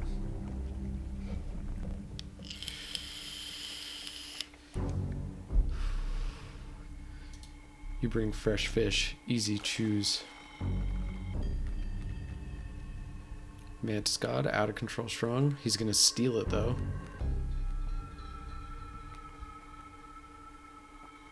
So we're definitely gonna play squirrel, and we're definitely gonna play smoke. But the question is what do we do now? Do we play wolf? Probably not.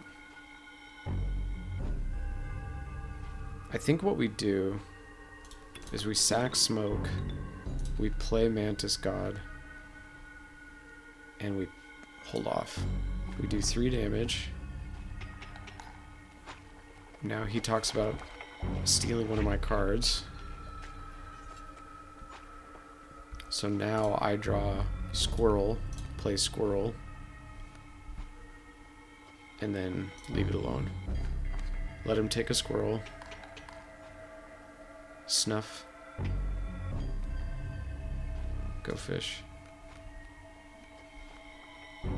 Dude, Mantis God doesn't give a shit about any of this. Okay, so now I think it's probably best for me to draw this. Ooh, 2 mana, 4/4, man. Wow. Sack the squirrels, play the pack rat, get some bones. I could do this. He passes his next turn. Oh, that's not what I thought that was.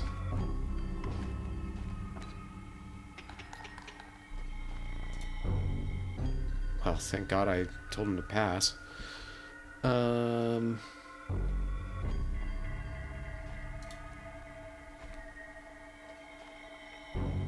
That's super, super, super unfortunate.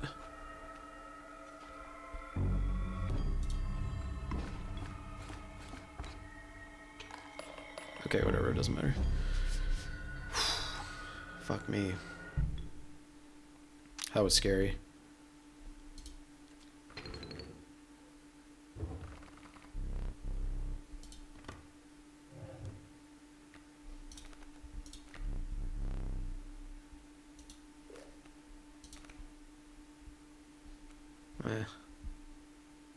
It's hard for me to imagine the amoeba being any good. Like, random is good, but there can be too random.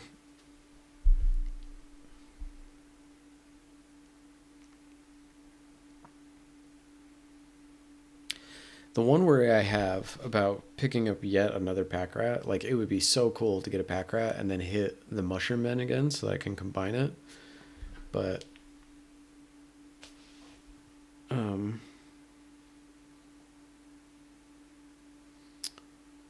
if I don't know if mushroom men are only in the wetlands.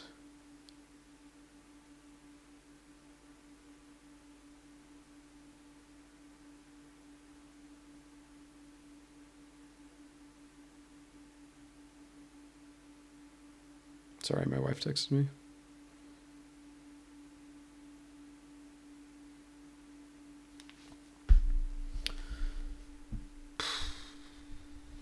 What does this do again?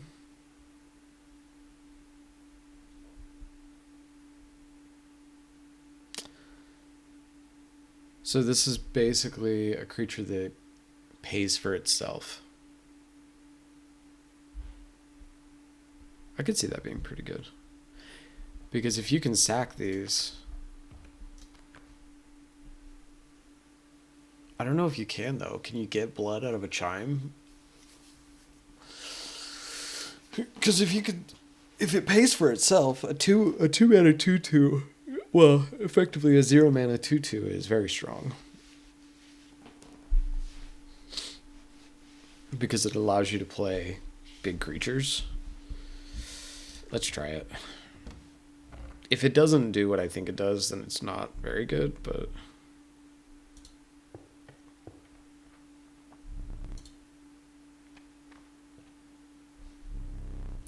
The relief of the fresh air quickly gave way to a bone-shaking chill. You guessed at the path ahead as the snow increasingly obscured it. You had climbed to the snow line. Okay, let's stand up.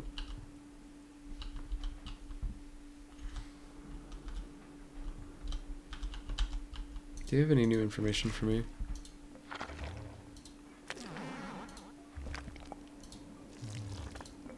Yeah, I see the parallels, but I don't understand them. Oh, I already opened that one. Duh. 1, 2...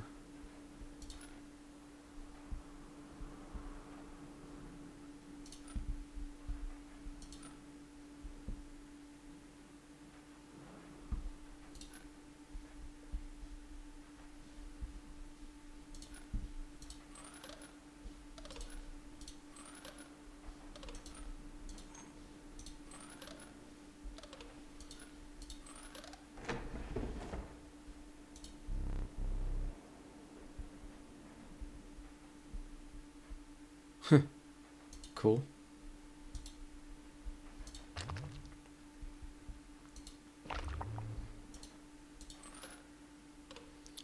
Five damage to win. 2, 4, 6.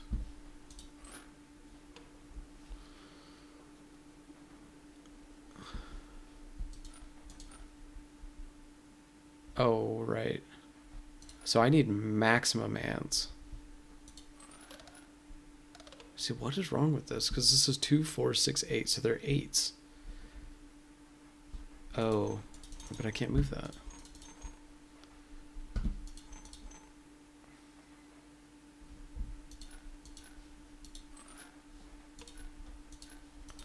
Let's just try something strange. Yeah, I didn't think so.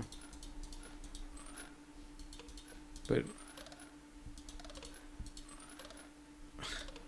this one's so confusing.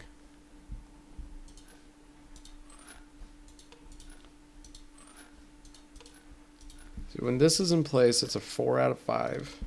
But I don't know what else to do. Like, this is basically my only option, and that turns it into a 3 out of 5. Or I could do this, and it's also a 3 out of 5. Or I can do this, and it's also a 3 out of 5. What? I don't understand why that worked. Caged wolf. Where'd you go, Blix? Curious.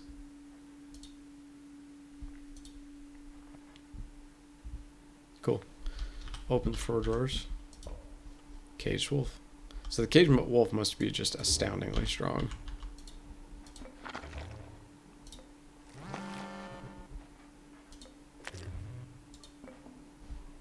Okay. Alright, we'll see to it.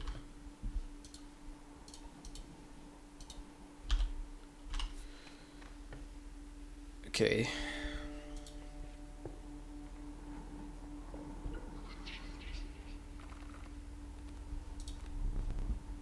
Trial of power. Trial of health. Trial of bones. Power is my most likely, I think. I don't have very health, like, high health creatures.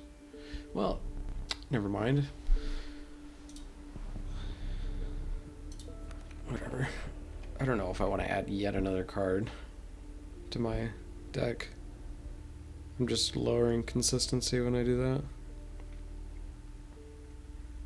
If I hit the rat head though, on this guy, it could be sick. Then again, removing a card seems very strong. Okay, deck thinning. His picture changed. Did the stoats? Where is the stoat? Did I kill the stoat? What happened to my stoat?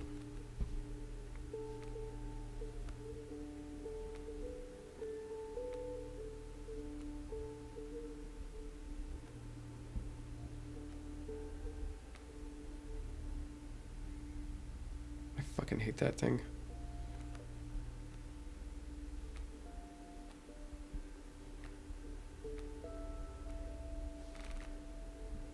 The douse. I feel like putting the douse into the caged wolf was actually a pretty good idea. Because they effectively do the same thing as of now.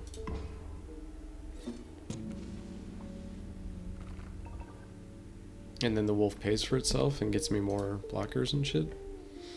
Seems quite good. God, the Mantis God. Out of control. I just wish I could get a hand that has the Alpha and the Mantis God in it, like once. Pack Rat is probably what I want to do though.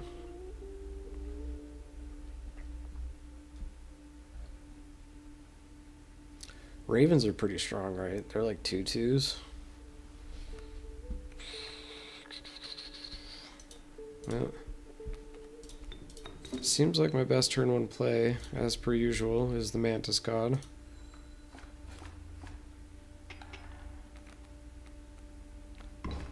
What?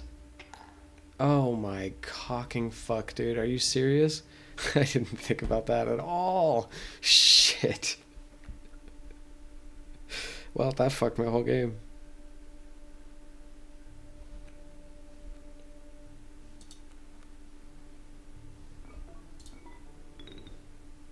That fucked my entire game.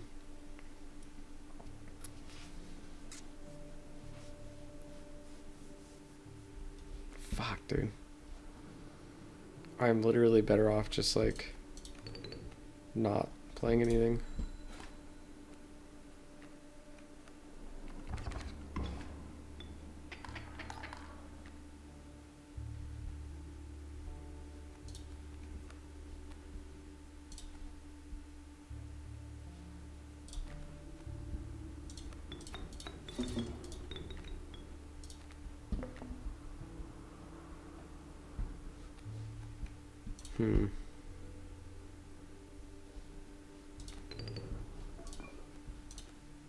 Wow, Pack Rat saved my life.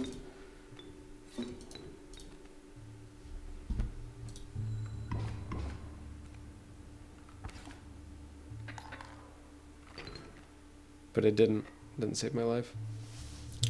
Damn. That's crazy.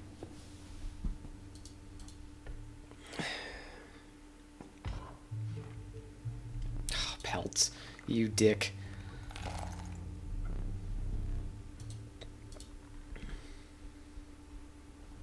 Five, 6, 7, 8, 9, 10, 11. Let's buy the huge pelt. And then let's get on out of here. I haven't seen what I can buy with a big ass pelt yet. Oh, of course there's a Mushroom Man. There's a Mushroom Man and I didn't take advantage of it. Oh, okay, so I do have it. I think I'm just gonna get rid of the cheap pelt.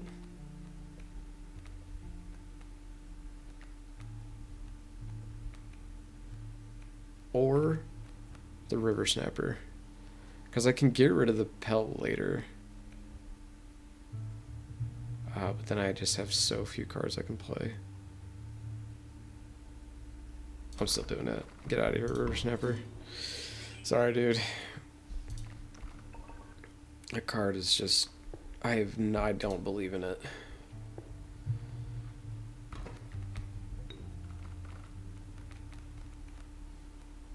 Alright, let's go to the Bone Zone. Mole Man and Moose Buck. Shit.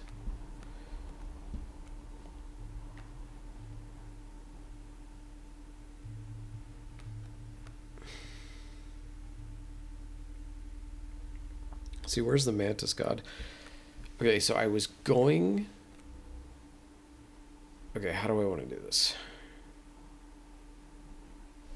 ASDF goes here. No. ASDF goes here. ASDF goes here. Squirrel goes here. Sack Squirrel. Play Stoat. 5 mana. I didn't think that was going to happen. Why did I not think that was going to happen?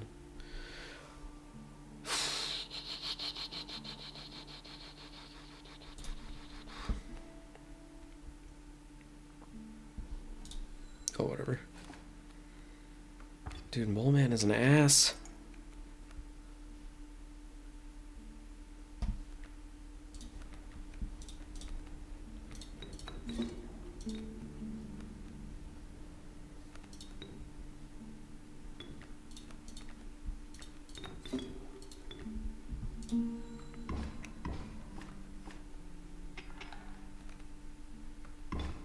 It's okay.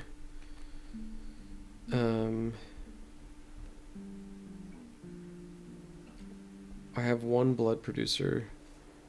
Maybe I should steal the Moose Buck.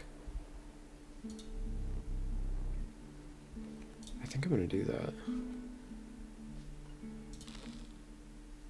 Or maybe the mole?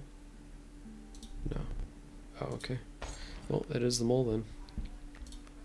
Then we sack these 2, play Pack Rat. Then we can cut up Moose.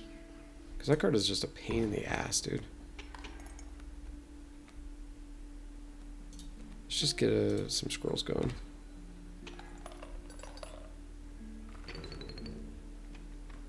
Dope. Can't remember what that symbol is. Can I look at my deck? Do I have any copies?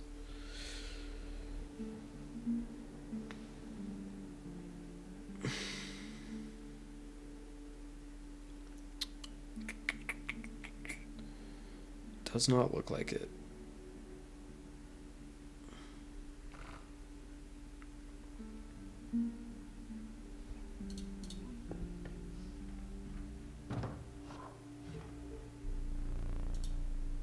Oh, this was definitely the right choice.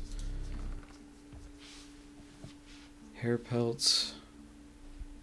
Oh, black goat. 100.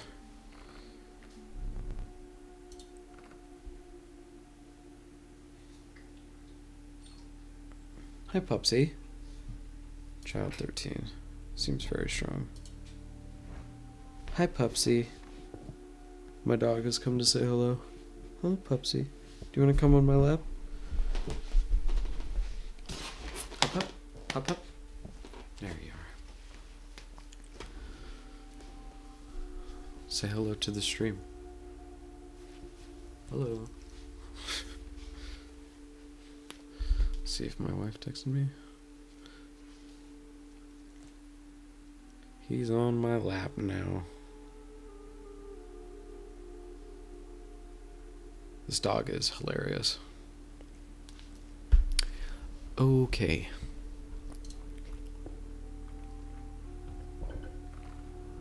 What do I want to sack to make better? What power up would I like to give something?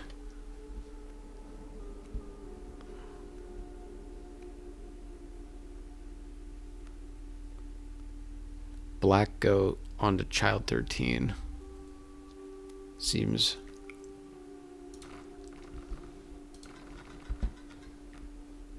just amazingly strong. Hi, Pupsy. Hello. Hello. Hello.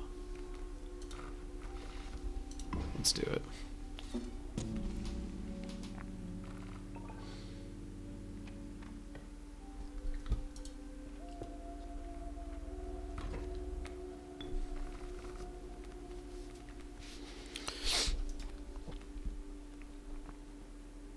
Dude, fuck these goddamn cards, man.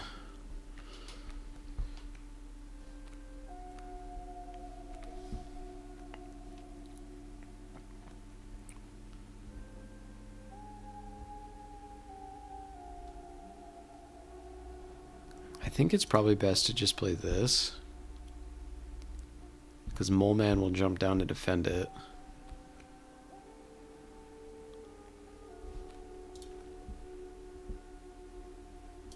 I can play Squirrel here.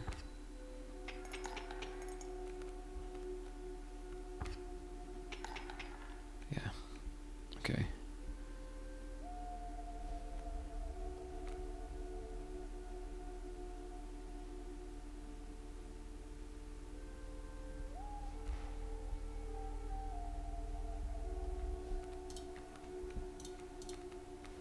So Pack Rat.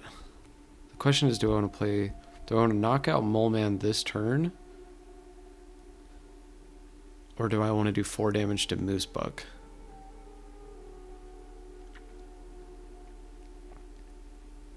Because if I play Pack Rat here, that seems like that has to be the better play, right? Rather than basically removing Mole Man right now. What does this do again?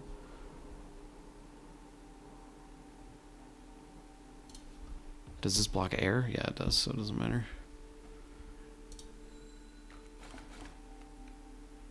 Because now Moose Buck will do that, and it doesn't kill it, which is good. Which means I can now...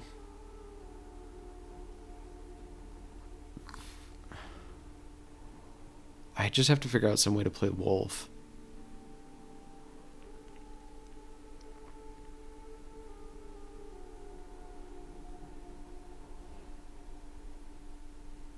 Or do I just let it happen this turn? Like, just don't. Just take care of... Okay, well, that was obviously the best choice. I didn't know I was going to win on that turn, but there you go. I did not know I had lethal, we could say. Turkey Vulture.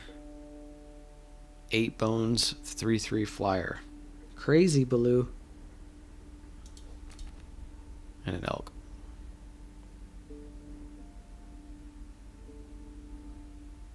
I don't know, I have so many sack outlets in this deck. I almost don't know if I need another Black Goat. And there's diminishing returns on having, like, ramp, you know what I mean? Like, ramp is only good if it's in your opening hand. It's not good to draw it.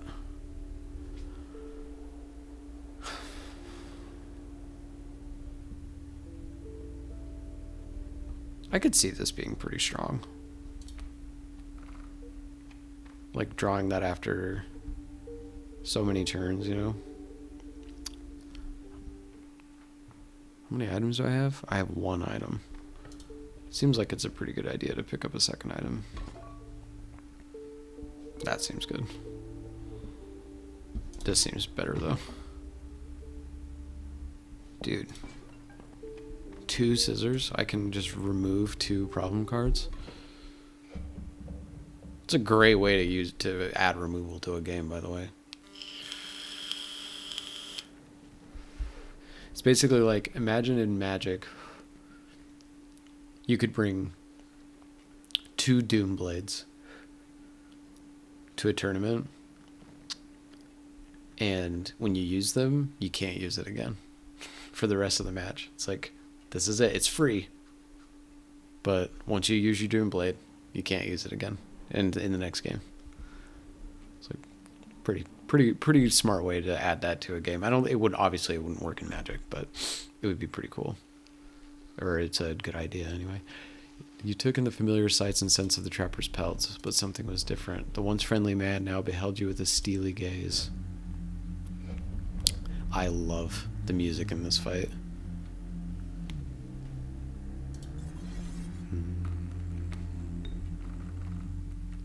Oh, sorry.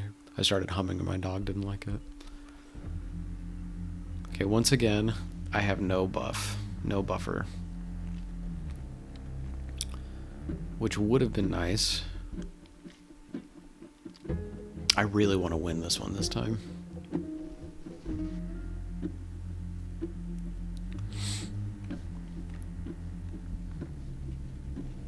Mantis is just gonna fucking die if I play it.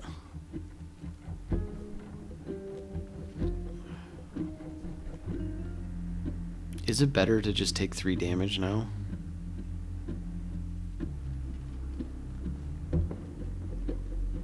I think so.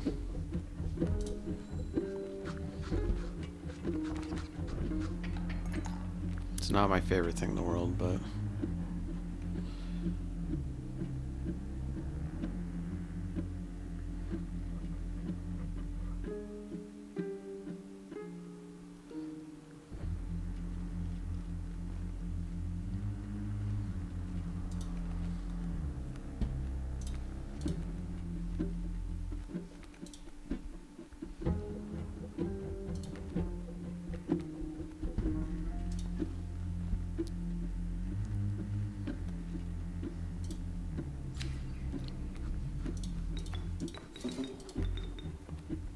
Got another scissor. Holy shit.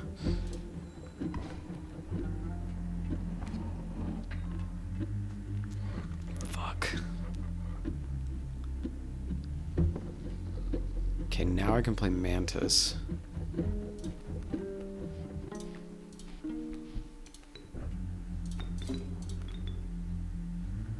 And cut Strange Frog.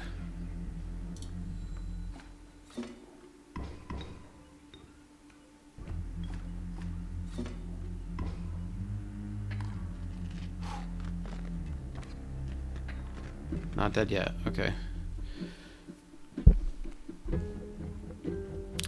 So wolf pelt. Oh, I have to draw first.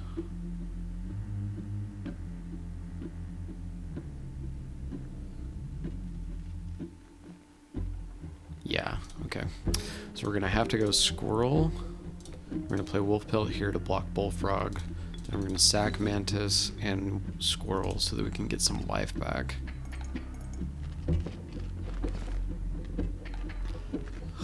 Fucking hell, man. I have scissors still. I can get flying this turn. Maybe I should have played wolf pelt here. I should have done that. That was stupid.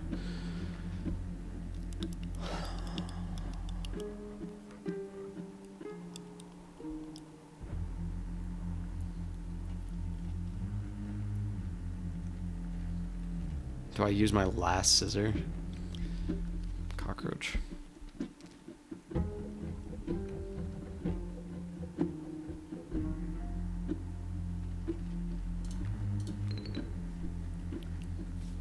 It seems like it's probably a pretty good idea.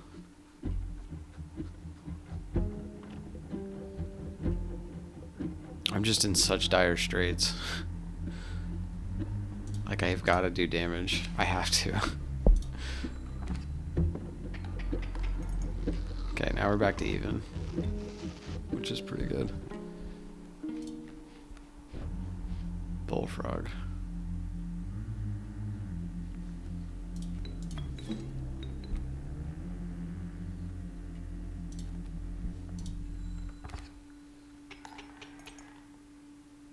Beautiful.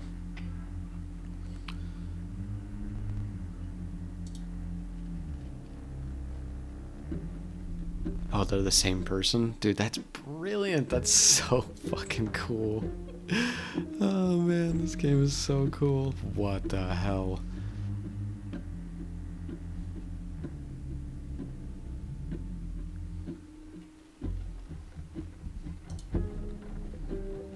Trade for what you can, but know this, the rest will stay and fight for me.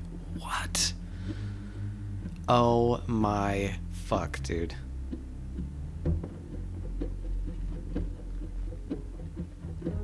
What in the goddamn fuck do I do?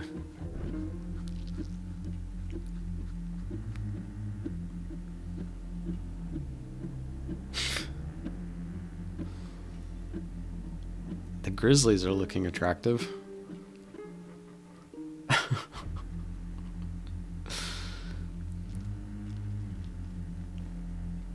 Does he have any flyers? He has no flyers, so I don't need a fly blocker. I think this is probably my best option. You would have chosen differently? Really? Okay, grizzlies, they're all on the board now?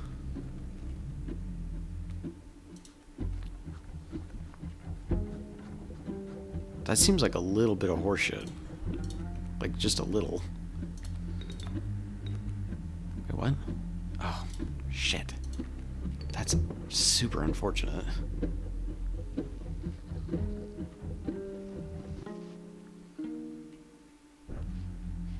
So I have to kill all 3 of them if I want to get Grizzly down.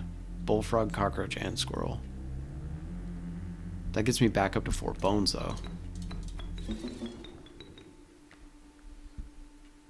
So then I can play Grizzly here, cockroach here, kill the adder, kill the bloodhound, kill that, and kill the adder.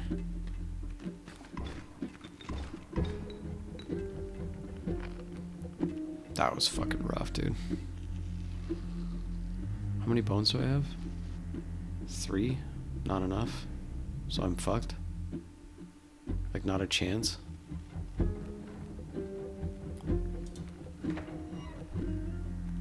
What a terrible time to draw this card. What an utterly terrible time. I think I'm boned. Jesus Christ. Yeah, you win. Yeah, that was unfortunate. That was the best I've done, though. That was the farthest I've gotten. Last time I got demolished by the first part of the... I just shouldn't have used all those scissors. I was so afraid of losing in that first round when I probably could have just played better. If I had had those scissors going into the second round, I would have wiped that dude off the map. That would have been easy. Because I could have just cut the grizzly, cut the... Yeah, that would have been much better. But that's part of playing roguelikes, right? Though it could use some detail. Choose a card to draw the cost from. Whatever, bullfrog. The power and health. We're gonna go 3-2 from the wolf. Oof.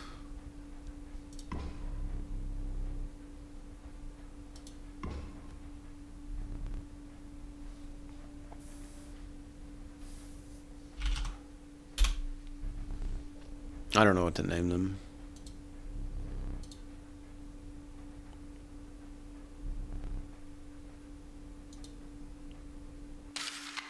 The monitor is actually very bright when it does that.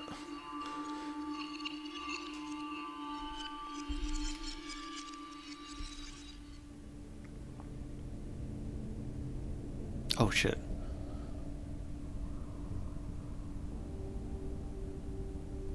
The caged wolf. I never even drew that.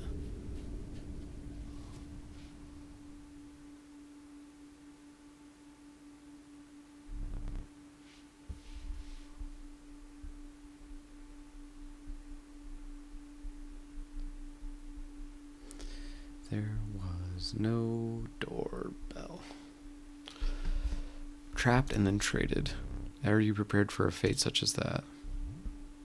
You want that caged wolf in your deck? Suit yourself. Oh, so the caged wolf is just now permanently in my deck. I hope so.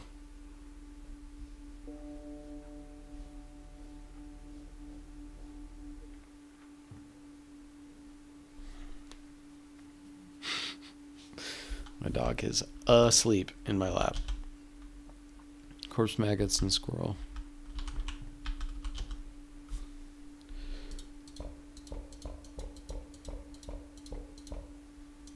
How do you come out, caged wolf?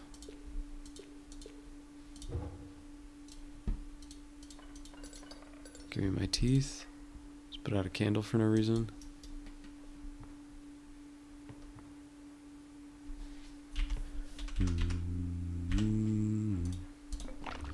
I believe that Master has planned for you to find that caged wolf, and I believe the wolf inside must be set free.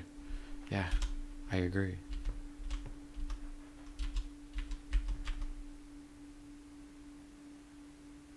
I will figure out what to do with you eventually.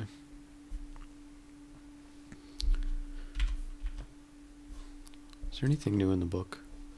That 273 was for something else. It was the combination lock to this safe, which is now open.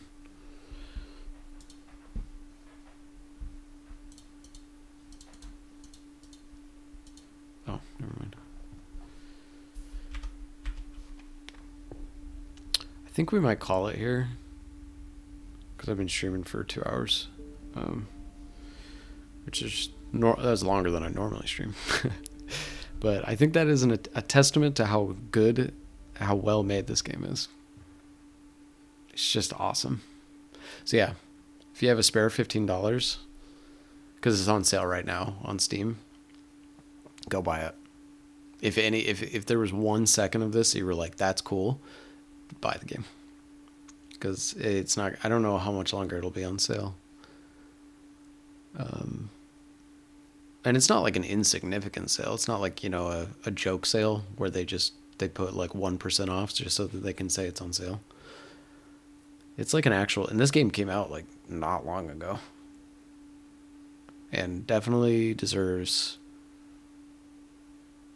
I'm amazed that this game isn't getting like the attention that Loop Hero got.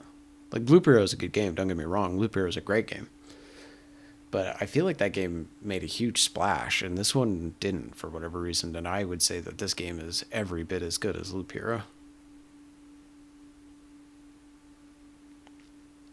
The creativity of everything involved in the game is just astounding to me. And I love, like, this ended up not being a great example of the narrative. It's kind of funny. Like, I must have gotten through a lot of the narrative cards at the beginning. And then, like, I sat down to stream today and I was like, all right, I can't wait to see all the narrative cards. And it was like, you did most of them for the first half of the game or whatever, right? Like, maybe if I get past that third boss, then I get some more story. But it's such a good job with the way that it, like, the Stoat creature card in the beginning of the game, it like talks to you. Like, it says, look, just so you know, there's some shit going on. And you're like, okay, I'll listen to you. It could be lying. It could be a lying ass Stoat, but maybe it's not. And I just love that. Like, it's such a clever way to give a mystery and intrigue to a narrative that is already so overflowing with mystery and intrigue. But it's like a little hand in the darkness, you know what I mean? Like, reaching out to help you. Not a bad hand. Not like a scary hand in the darkness, like a nice hand in the darkness. That's reaching out to kind of like, just so you know, this isn't just like, there's more to this narrative than just a creepy guy looking across the table from you, right? And it turns into all this weird, like you just saw it there with the weird traveling across the 3D space after you die. And going up to the painting. Like, all of that stuff is very telling of the narrative, right? Like, there's something much, much more beyond what we think Inscryption is. And I love that about it. It's also just a very well made game. Very well made. Polished to the nines. My dog is licking my hand incessantly. But okay, yeah, so my voice is pretty much shot, so I'm going to stop streaming now. But I hope you enjoyed a little bit of Inscryption. We go to options. Make this... Popsy, you were choking yourself. You were choking yourself right now. On my arm. And then we'll go... And then we'll go over here. Goodbye. Thank you for watching. I appreciate all the viewers. It was a nice time. And I hope you have a wonderful day. And if I knew how to raid, I would. But I don't. So I'm not going to. Goodbye.